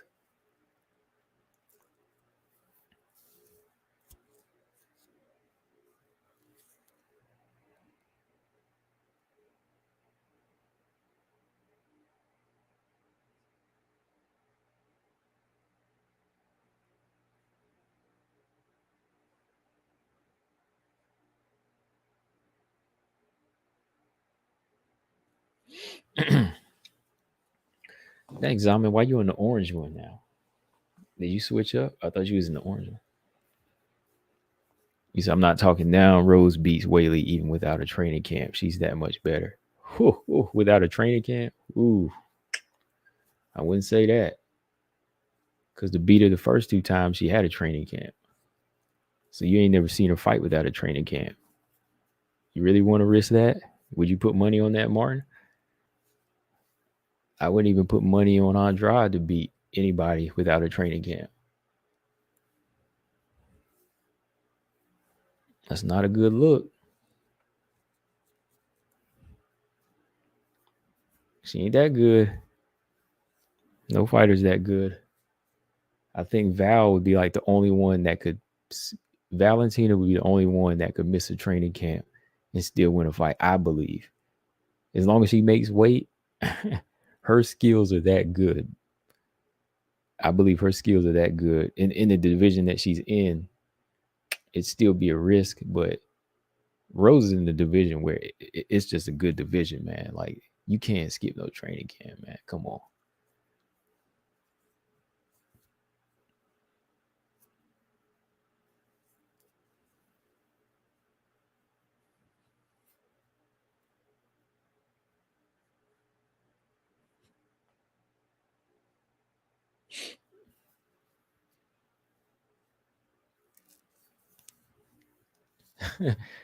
No, TJ's, you're never going to get blocked. TJ, you always going to be here. Even if you try to block yourself, you stay. Weili will fight anyone her coaches pick for her. Pretty much, right? 6. Weili will fight anybody. She'll fight. She'll fight Valentina. I mean, she ain't gonna win that fight now, but she'll fight her.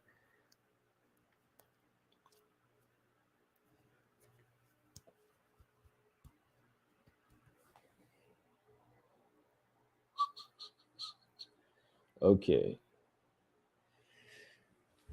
I'm looking at the YouTube chat now.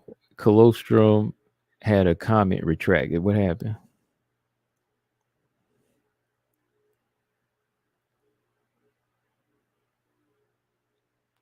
Let's see. Martin said, keep doubting Rose. She will beat Weili twice. She beat Weili twice. That's evidence. And yes, I'd put money that Rose beats her with no camp. Okay. Don't put up no don't be out here starting no GoFundMe when you lose now, Martin. Don't do that now, bro. If you lose, if you put the house on it and you lose, don't be looking to put no GoFundMe out there.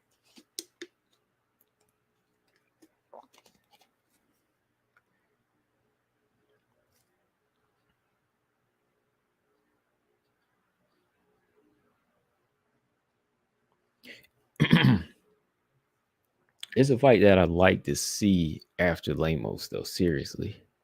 Just to see where she's at. There's better things that can happen, though. Like, yeah, Amanda Lamos, that's a much better fight. Oh, yeah, James, I'm just being real. You know I'm going to be real, James. Come on now. I ain't going to take it overboard about the one, but, you know, she wins that fight.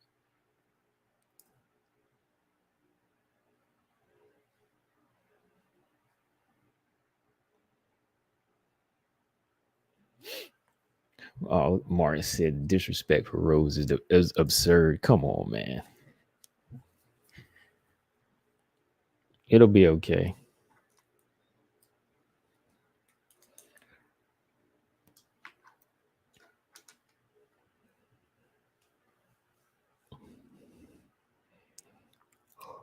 You know what, Martin? We live in a world where people have their own opinions. So no matter what you do and no matter what you say, it's not going to change a person's idea or their mindset.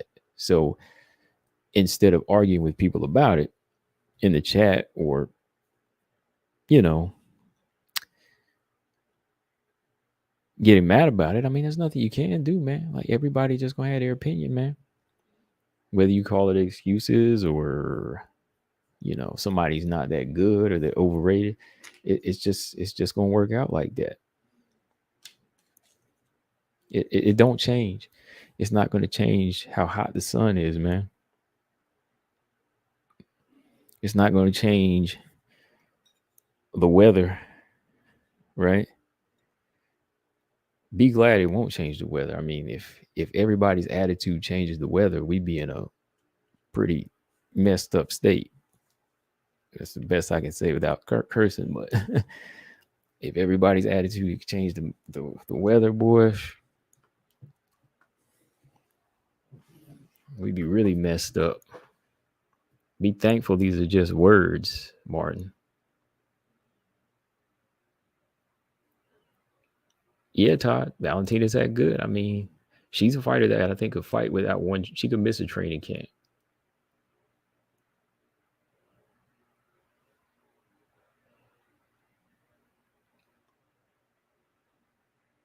Say he said, watch Rose be a nut. Wow. He said, move up to 125. Dang. I don't want to see her there. James said Rose has the 2 biggest wins in strawweight history. I'd say about 3, right? 3 or 4. You know, let's see. Both Joanna wins were good fights to me. Those are 2 good wins. The first Weili win was definitely a signature win. The third win of Andrade was the second win. The rematch. The rematch was a good fight. It would have been better if she had won the championship fight, right? But it was still a good win.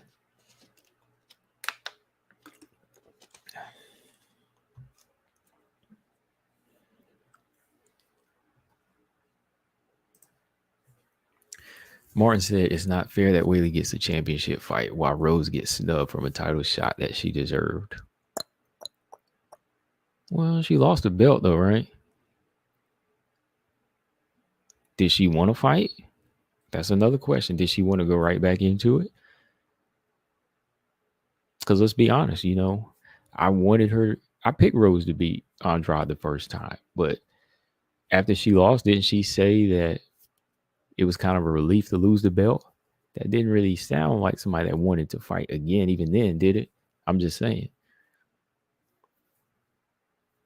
And yeah, I was picking her, man. I love that style, you know, I like that style she put on Andrade. But yeah, she didn't sound like somebody that wanted to fight again.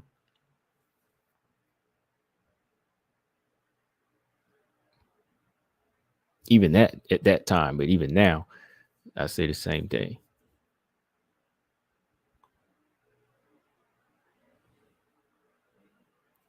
Colostrum said, "Can Val beat Rocky Pennington?"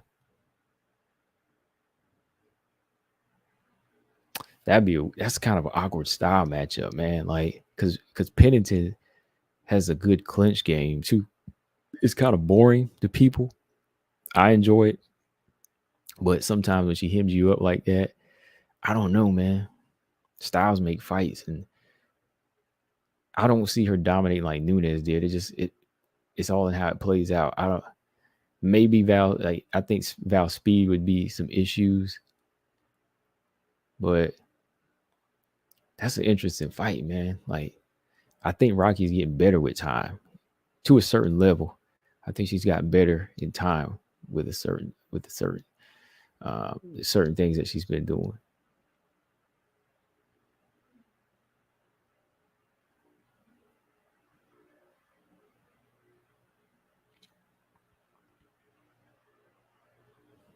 Mm. Yeah, I have no evidence to go off of that, Martin. You said Rose beats Carla 10 out of 10. Shoot, I ain't got no evidence to go because she's 0-2 against her. You better bring me some actual factual. See, I can bring you some factual on how Carla could win a third time. And it's all in the mind, baby. It's all in the mind. All in the mind. I picked Carla to win that second fight too. No matter how I was going to win, I said that mental edge is going to be a problem. And she did it.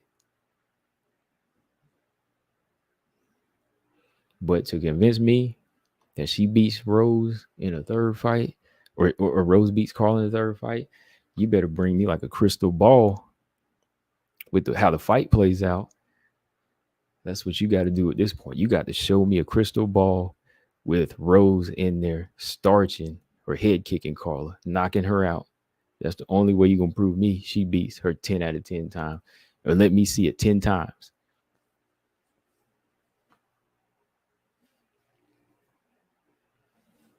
That's the only way I can see it. Oh, she can't beat Rose? Tell her that back in tell her that last year and even back in the day. What's been done is what's been done.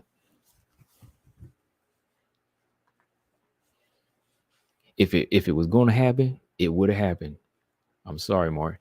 If it was going to happen, it would have happened. I'm gonna repeat it again. If it was going to happen, it would have happened. But who has the W's on their resume? Carla and Carla. If you ain't showing up, you are not showing up to win. If you're not showing up to win, that's an L. It is an L. I don't care how you put it. Does she own a win over Andrade? Yes. Of course she does. It was a split decision. Could have gone either way in people's eyes, but I give her that. I thought Rose won that. But these two fights against Carla, nope. And that's what it is. On paper, on Tapology, on her UFC career, on her resume, it is an L. Same as Valentina has 2 L's to Nunes. And I ain't changing nothing. That's what it is.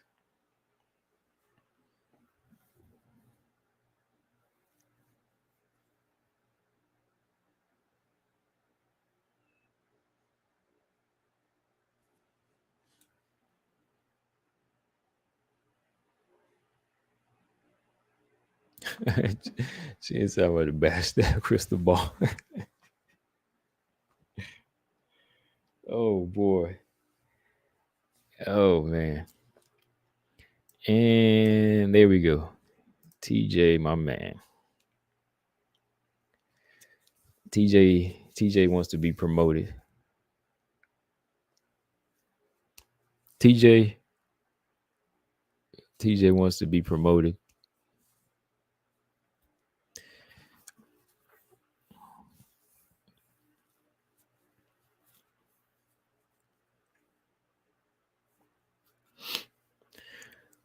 Oh man, Victor said Rose can't beat Carla.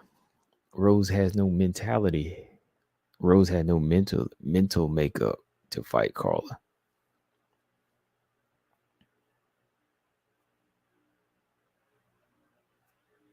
Oh boy. Robot chicken. Oh man.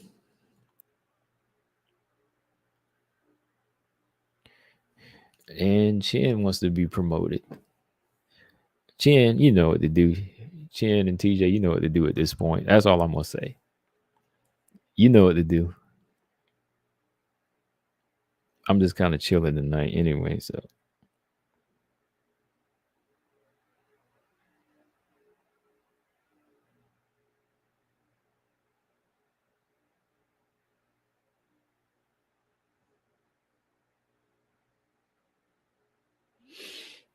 Okay.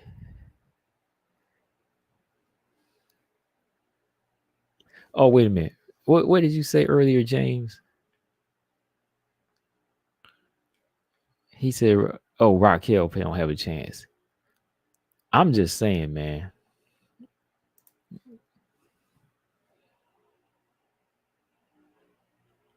I'm just saying, James. I mean, Raquel, you know, she's strong. Girl is pretty strong, but I'm not saying she would go in there and do it, you know, win now for sure. Like 100%. I'm just saying I need to see what Valentina would be like at 135 again. James said, interesting. Be will this the man and follow it. No offense. Not bad. What? Not bad, my man.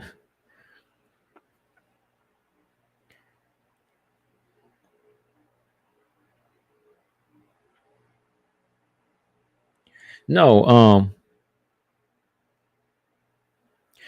okay. Brian, listen up.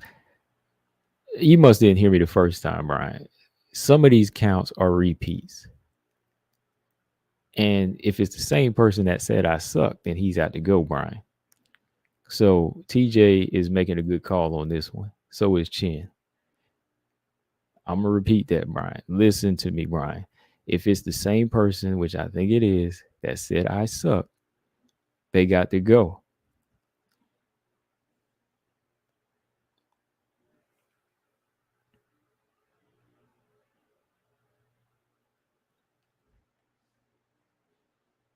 Yeah, like Robot Chicken said, yeah, the new true new listeners, yeah, won't like the spam.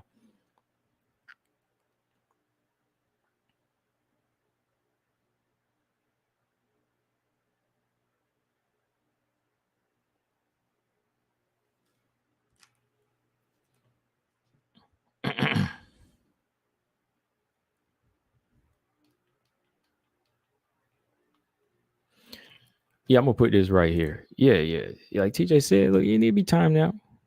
Just time out a little bit.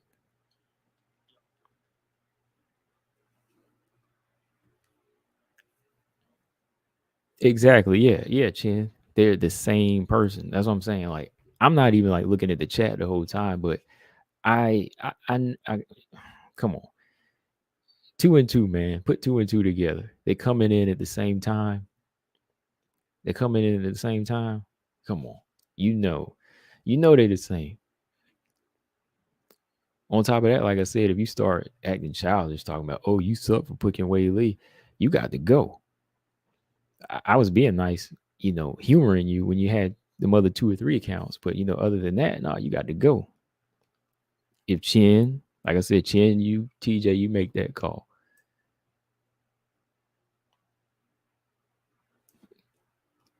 You make that. Like I said, y'all two make that call. If y'all see it coming, then you know.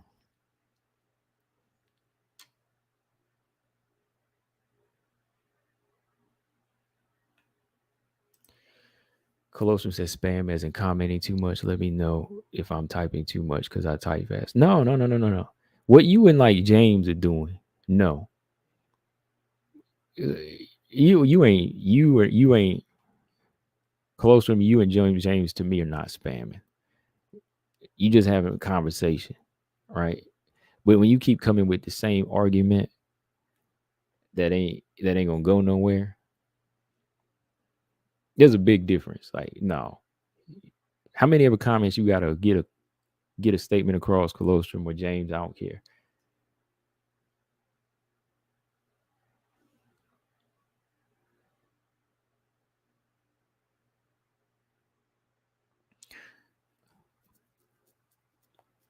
Do I? No. Well, I'll answer this though. See, I like her style. I prefer Rose's style more than Carla's. But on the paper, I prefer her style. But some people just they just have somebody's number. No, yeah, yeah. Like spamming is, seeing the same person say, "Oh, Rose is the best fighter in the world," or "Weili's the best fighter in the world." Oh, this person the best, and they just keep saying it over and over. But like whenever you come through and y'all actually having a conversation, I don't care.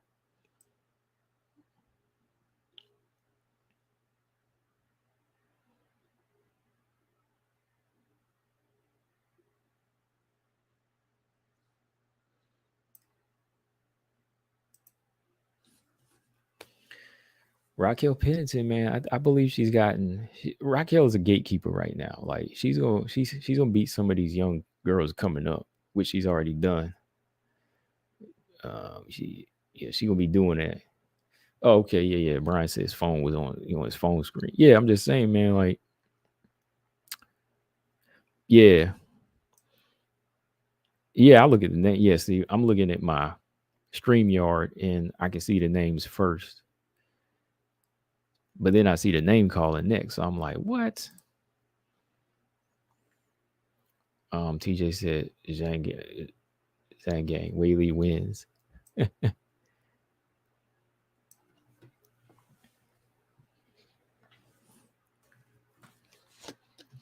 Mm. No, TJ. I'll show you real. I'll show you real spam.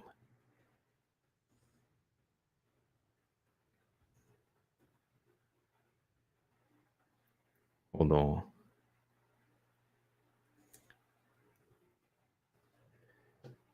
Hey TJ, that's real spam right there.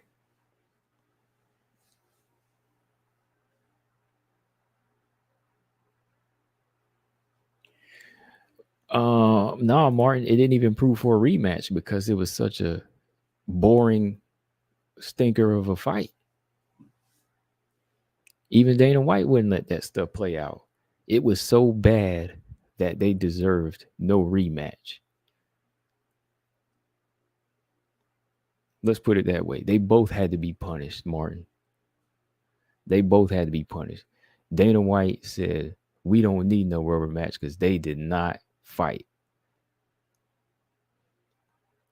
So when you put on a fight that bad that everybody disliked, even their fans, you don't deserve a rubber match. And that was coming from the boss himself, right? You are not getting a rubber match after that stinker of a fight you put on.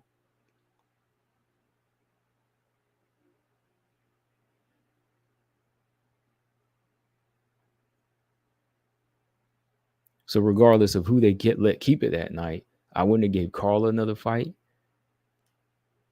or Rose either. Like if Rose wanted to correct her performance for whatever reason, like if Rose kept the belt and she wanted to run it back with Carla, which yeah, it would have been 1-1, right? He would have said no. That was terrible. We need somebody like Weili that brings excitement. See, you dislike Weili, but she brings excitement. And what is the UFC? It's entertainment, Martin. You know that. It's entertainment and it's money.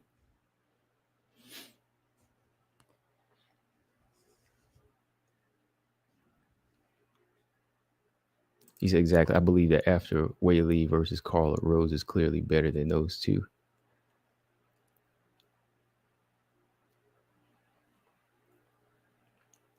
Well, Rose's style is definitely held up to elite fighters because she has the frame, she has the size, right?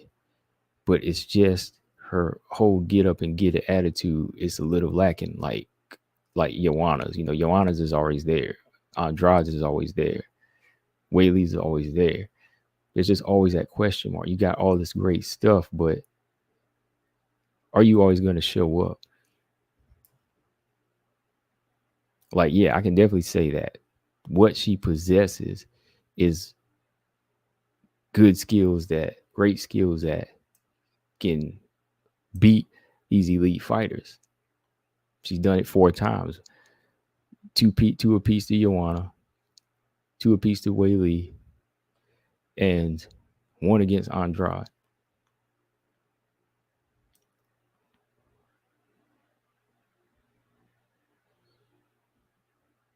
And some people, when it comes down to it, and this is the final thing I will say, some fighters just have somebody's number, right? Some fighters just have somebody's number.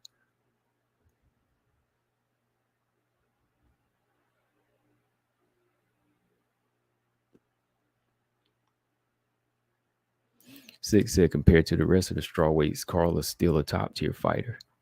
And yeah, she's the one that's really like worked her way up to it. I mean, she beat like a whole bunch of top 10 fighters in a row, of the past 8 years. Top 15s, yeah.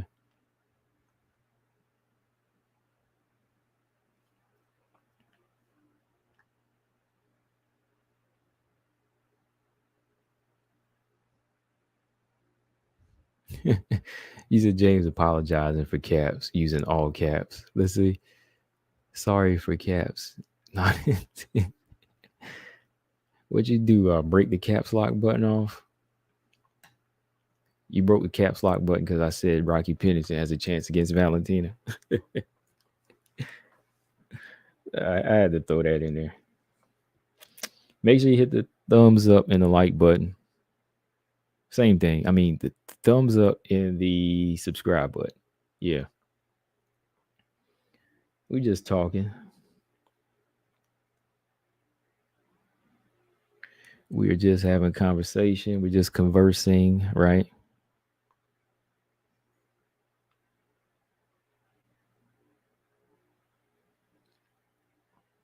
He says, "Is Pat pleading their kid?" Wow. Well, look, if it's Pat, when y'all get back into that, Fury grappling, bro. I want to see Valentina. No, yeah, I want to see Valentina and Rose and Fury grappling. Let's do that. That'd be good.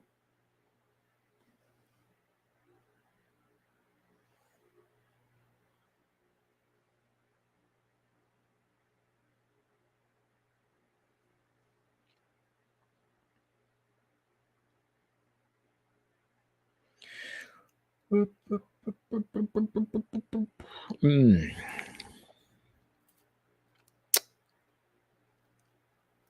Sorry, I was reading. Okay, let me go back up here. Zalman said Martin, no, Rose just limited herself as a striker. Her striking won't work against someone like Carla, who has good distance management, footwork as well. Grappling wise, she has mental trauma, so no. Look at old Zalman up in here talking some sense. Old Zalman, man. Wait a minute. Sage said it's all day.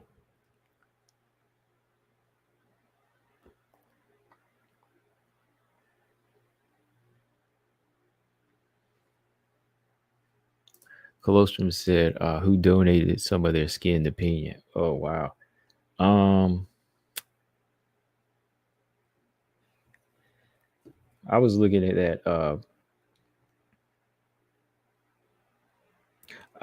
that forehead the other day, man. You talking about where her head was split, man.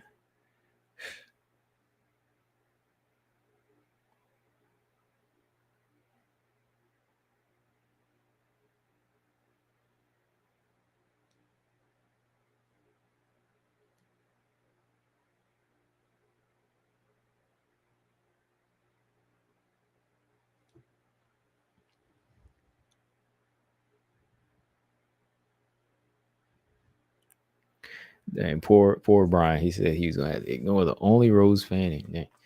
Like Six said Gertrude's real opponent is herself. Wow.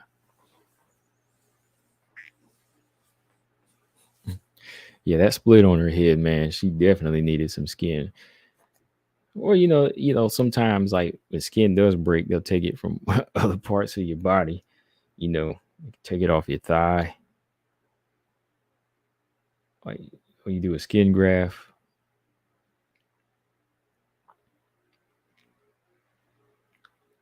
Yeah, that's all I'm saying, Six. Like Carla has paid her dues, like whether you like her style or not. And that's what's his name earlier that was in here. They seem to have a problem with sometimes. Like when you give a fighter their credit, you say they pay their dues. Some people tend to not like that. But it's true. All right, about 7 minutes. I'm getting off here. This is just a chill off Monday show. Chill off, man, and I'm chilling and I'm off today. So just hanging out. We talking about some WMMA.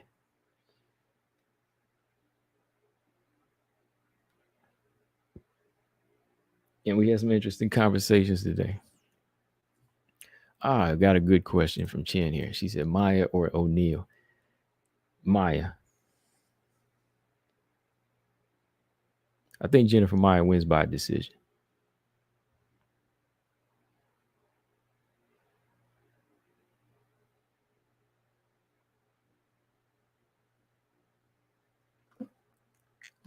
Yeah. No, he has TJ. I've been looking. Yeah. That one just hit me, yo. Yeah, he's been correct, man.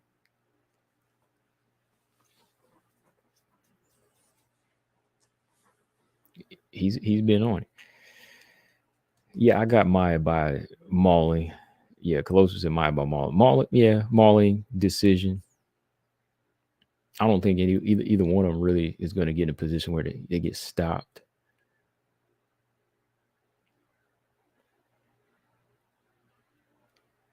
So he said, I'm starting to think Martin. Uh-oh. No, I know that was just, yeah, it is. Oh, Chen said he does that on Instagram.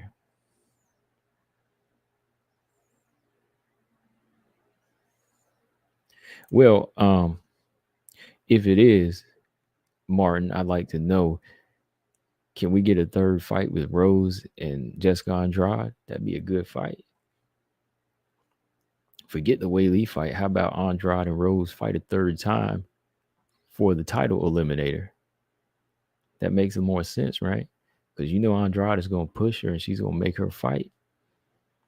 That fight makes more sense, right?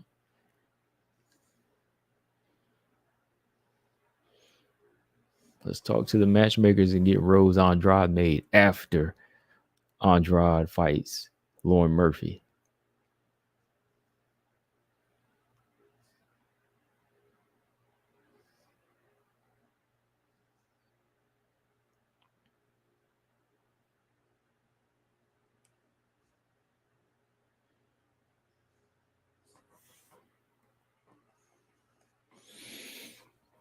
Mm.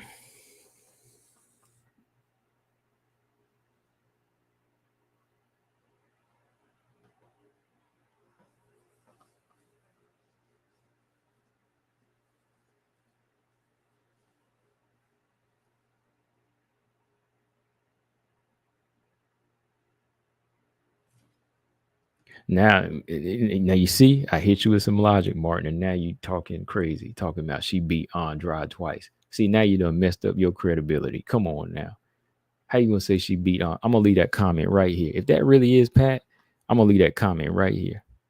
Because you know better than that. Because y'all say he do that on Instagram. Well, if it is right here or somebody in there, you know better than that. I ain't even got to say nothing to that comment. Look, she need to fight for the belt. She beat Andrade twice. Man, you better stop that. You stop that, man. How she beat Andrade twice? I picked her to beat Andrade the first time. You know, I was going for that fight, but she ain't win that. Now, you only fight you can argue is the second fight because that was a close one. It was a split decision. But this, you better stop that, man. And yes, she was piecing up in the first round. Is that enough to win a fight? You better stop, man.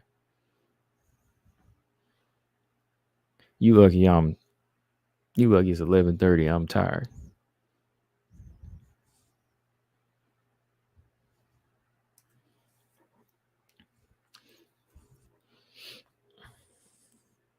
So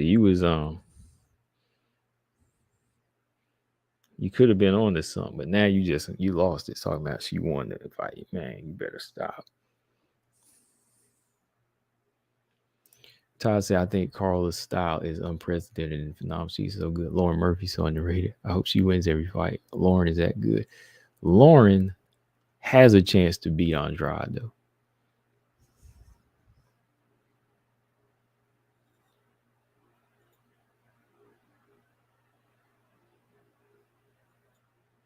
If it was an illegal move, it'd be a no contest right now, wouldn't it? And they would have did an immediate rematch. Granted, if everything was okay with it, physically, like if everything was okay with Rose, they go right back and do it again, and it would be granted as a no contest.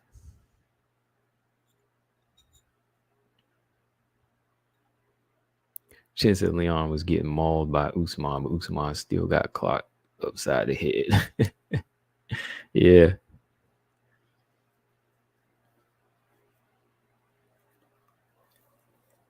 Ugh. One more minute and I'm done for the night.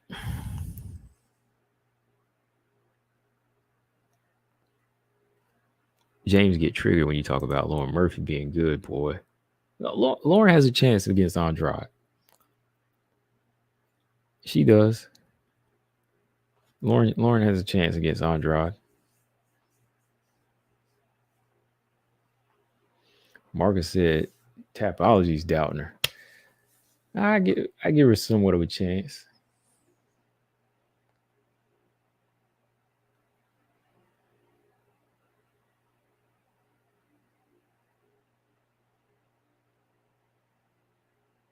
How are they on like head slams? I always kind of thought head slams were kind of brutal myself. But you know, in the UFC rides with it, and they just everybody cool with it. Do they go to the board and deny it?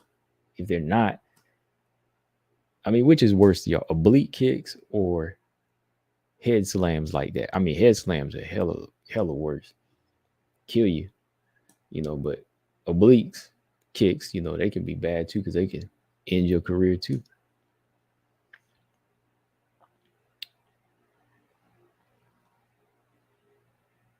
Colossus said, "Did Lamos just get caught, or would Andrade stop her again?"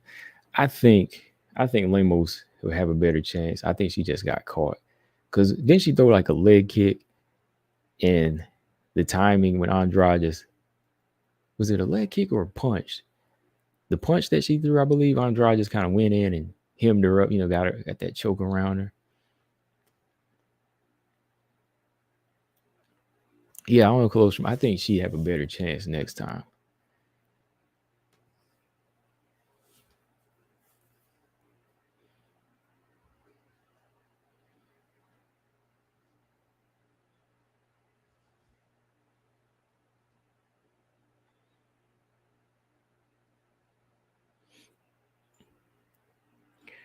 Lamos was landing some nice, effective leg kicks on Andrade. You know, they were landing and they were moving.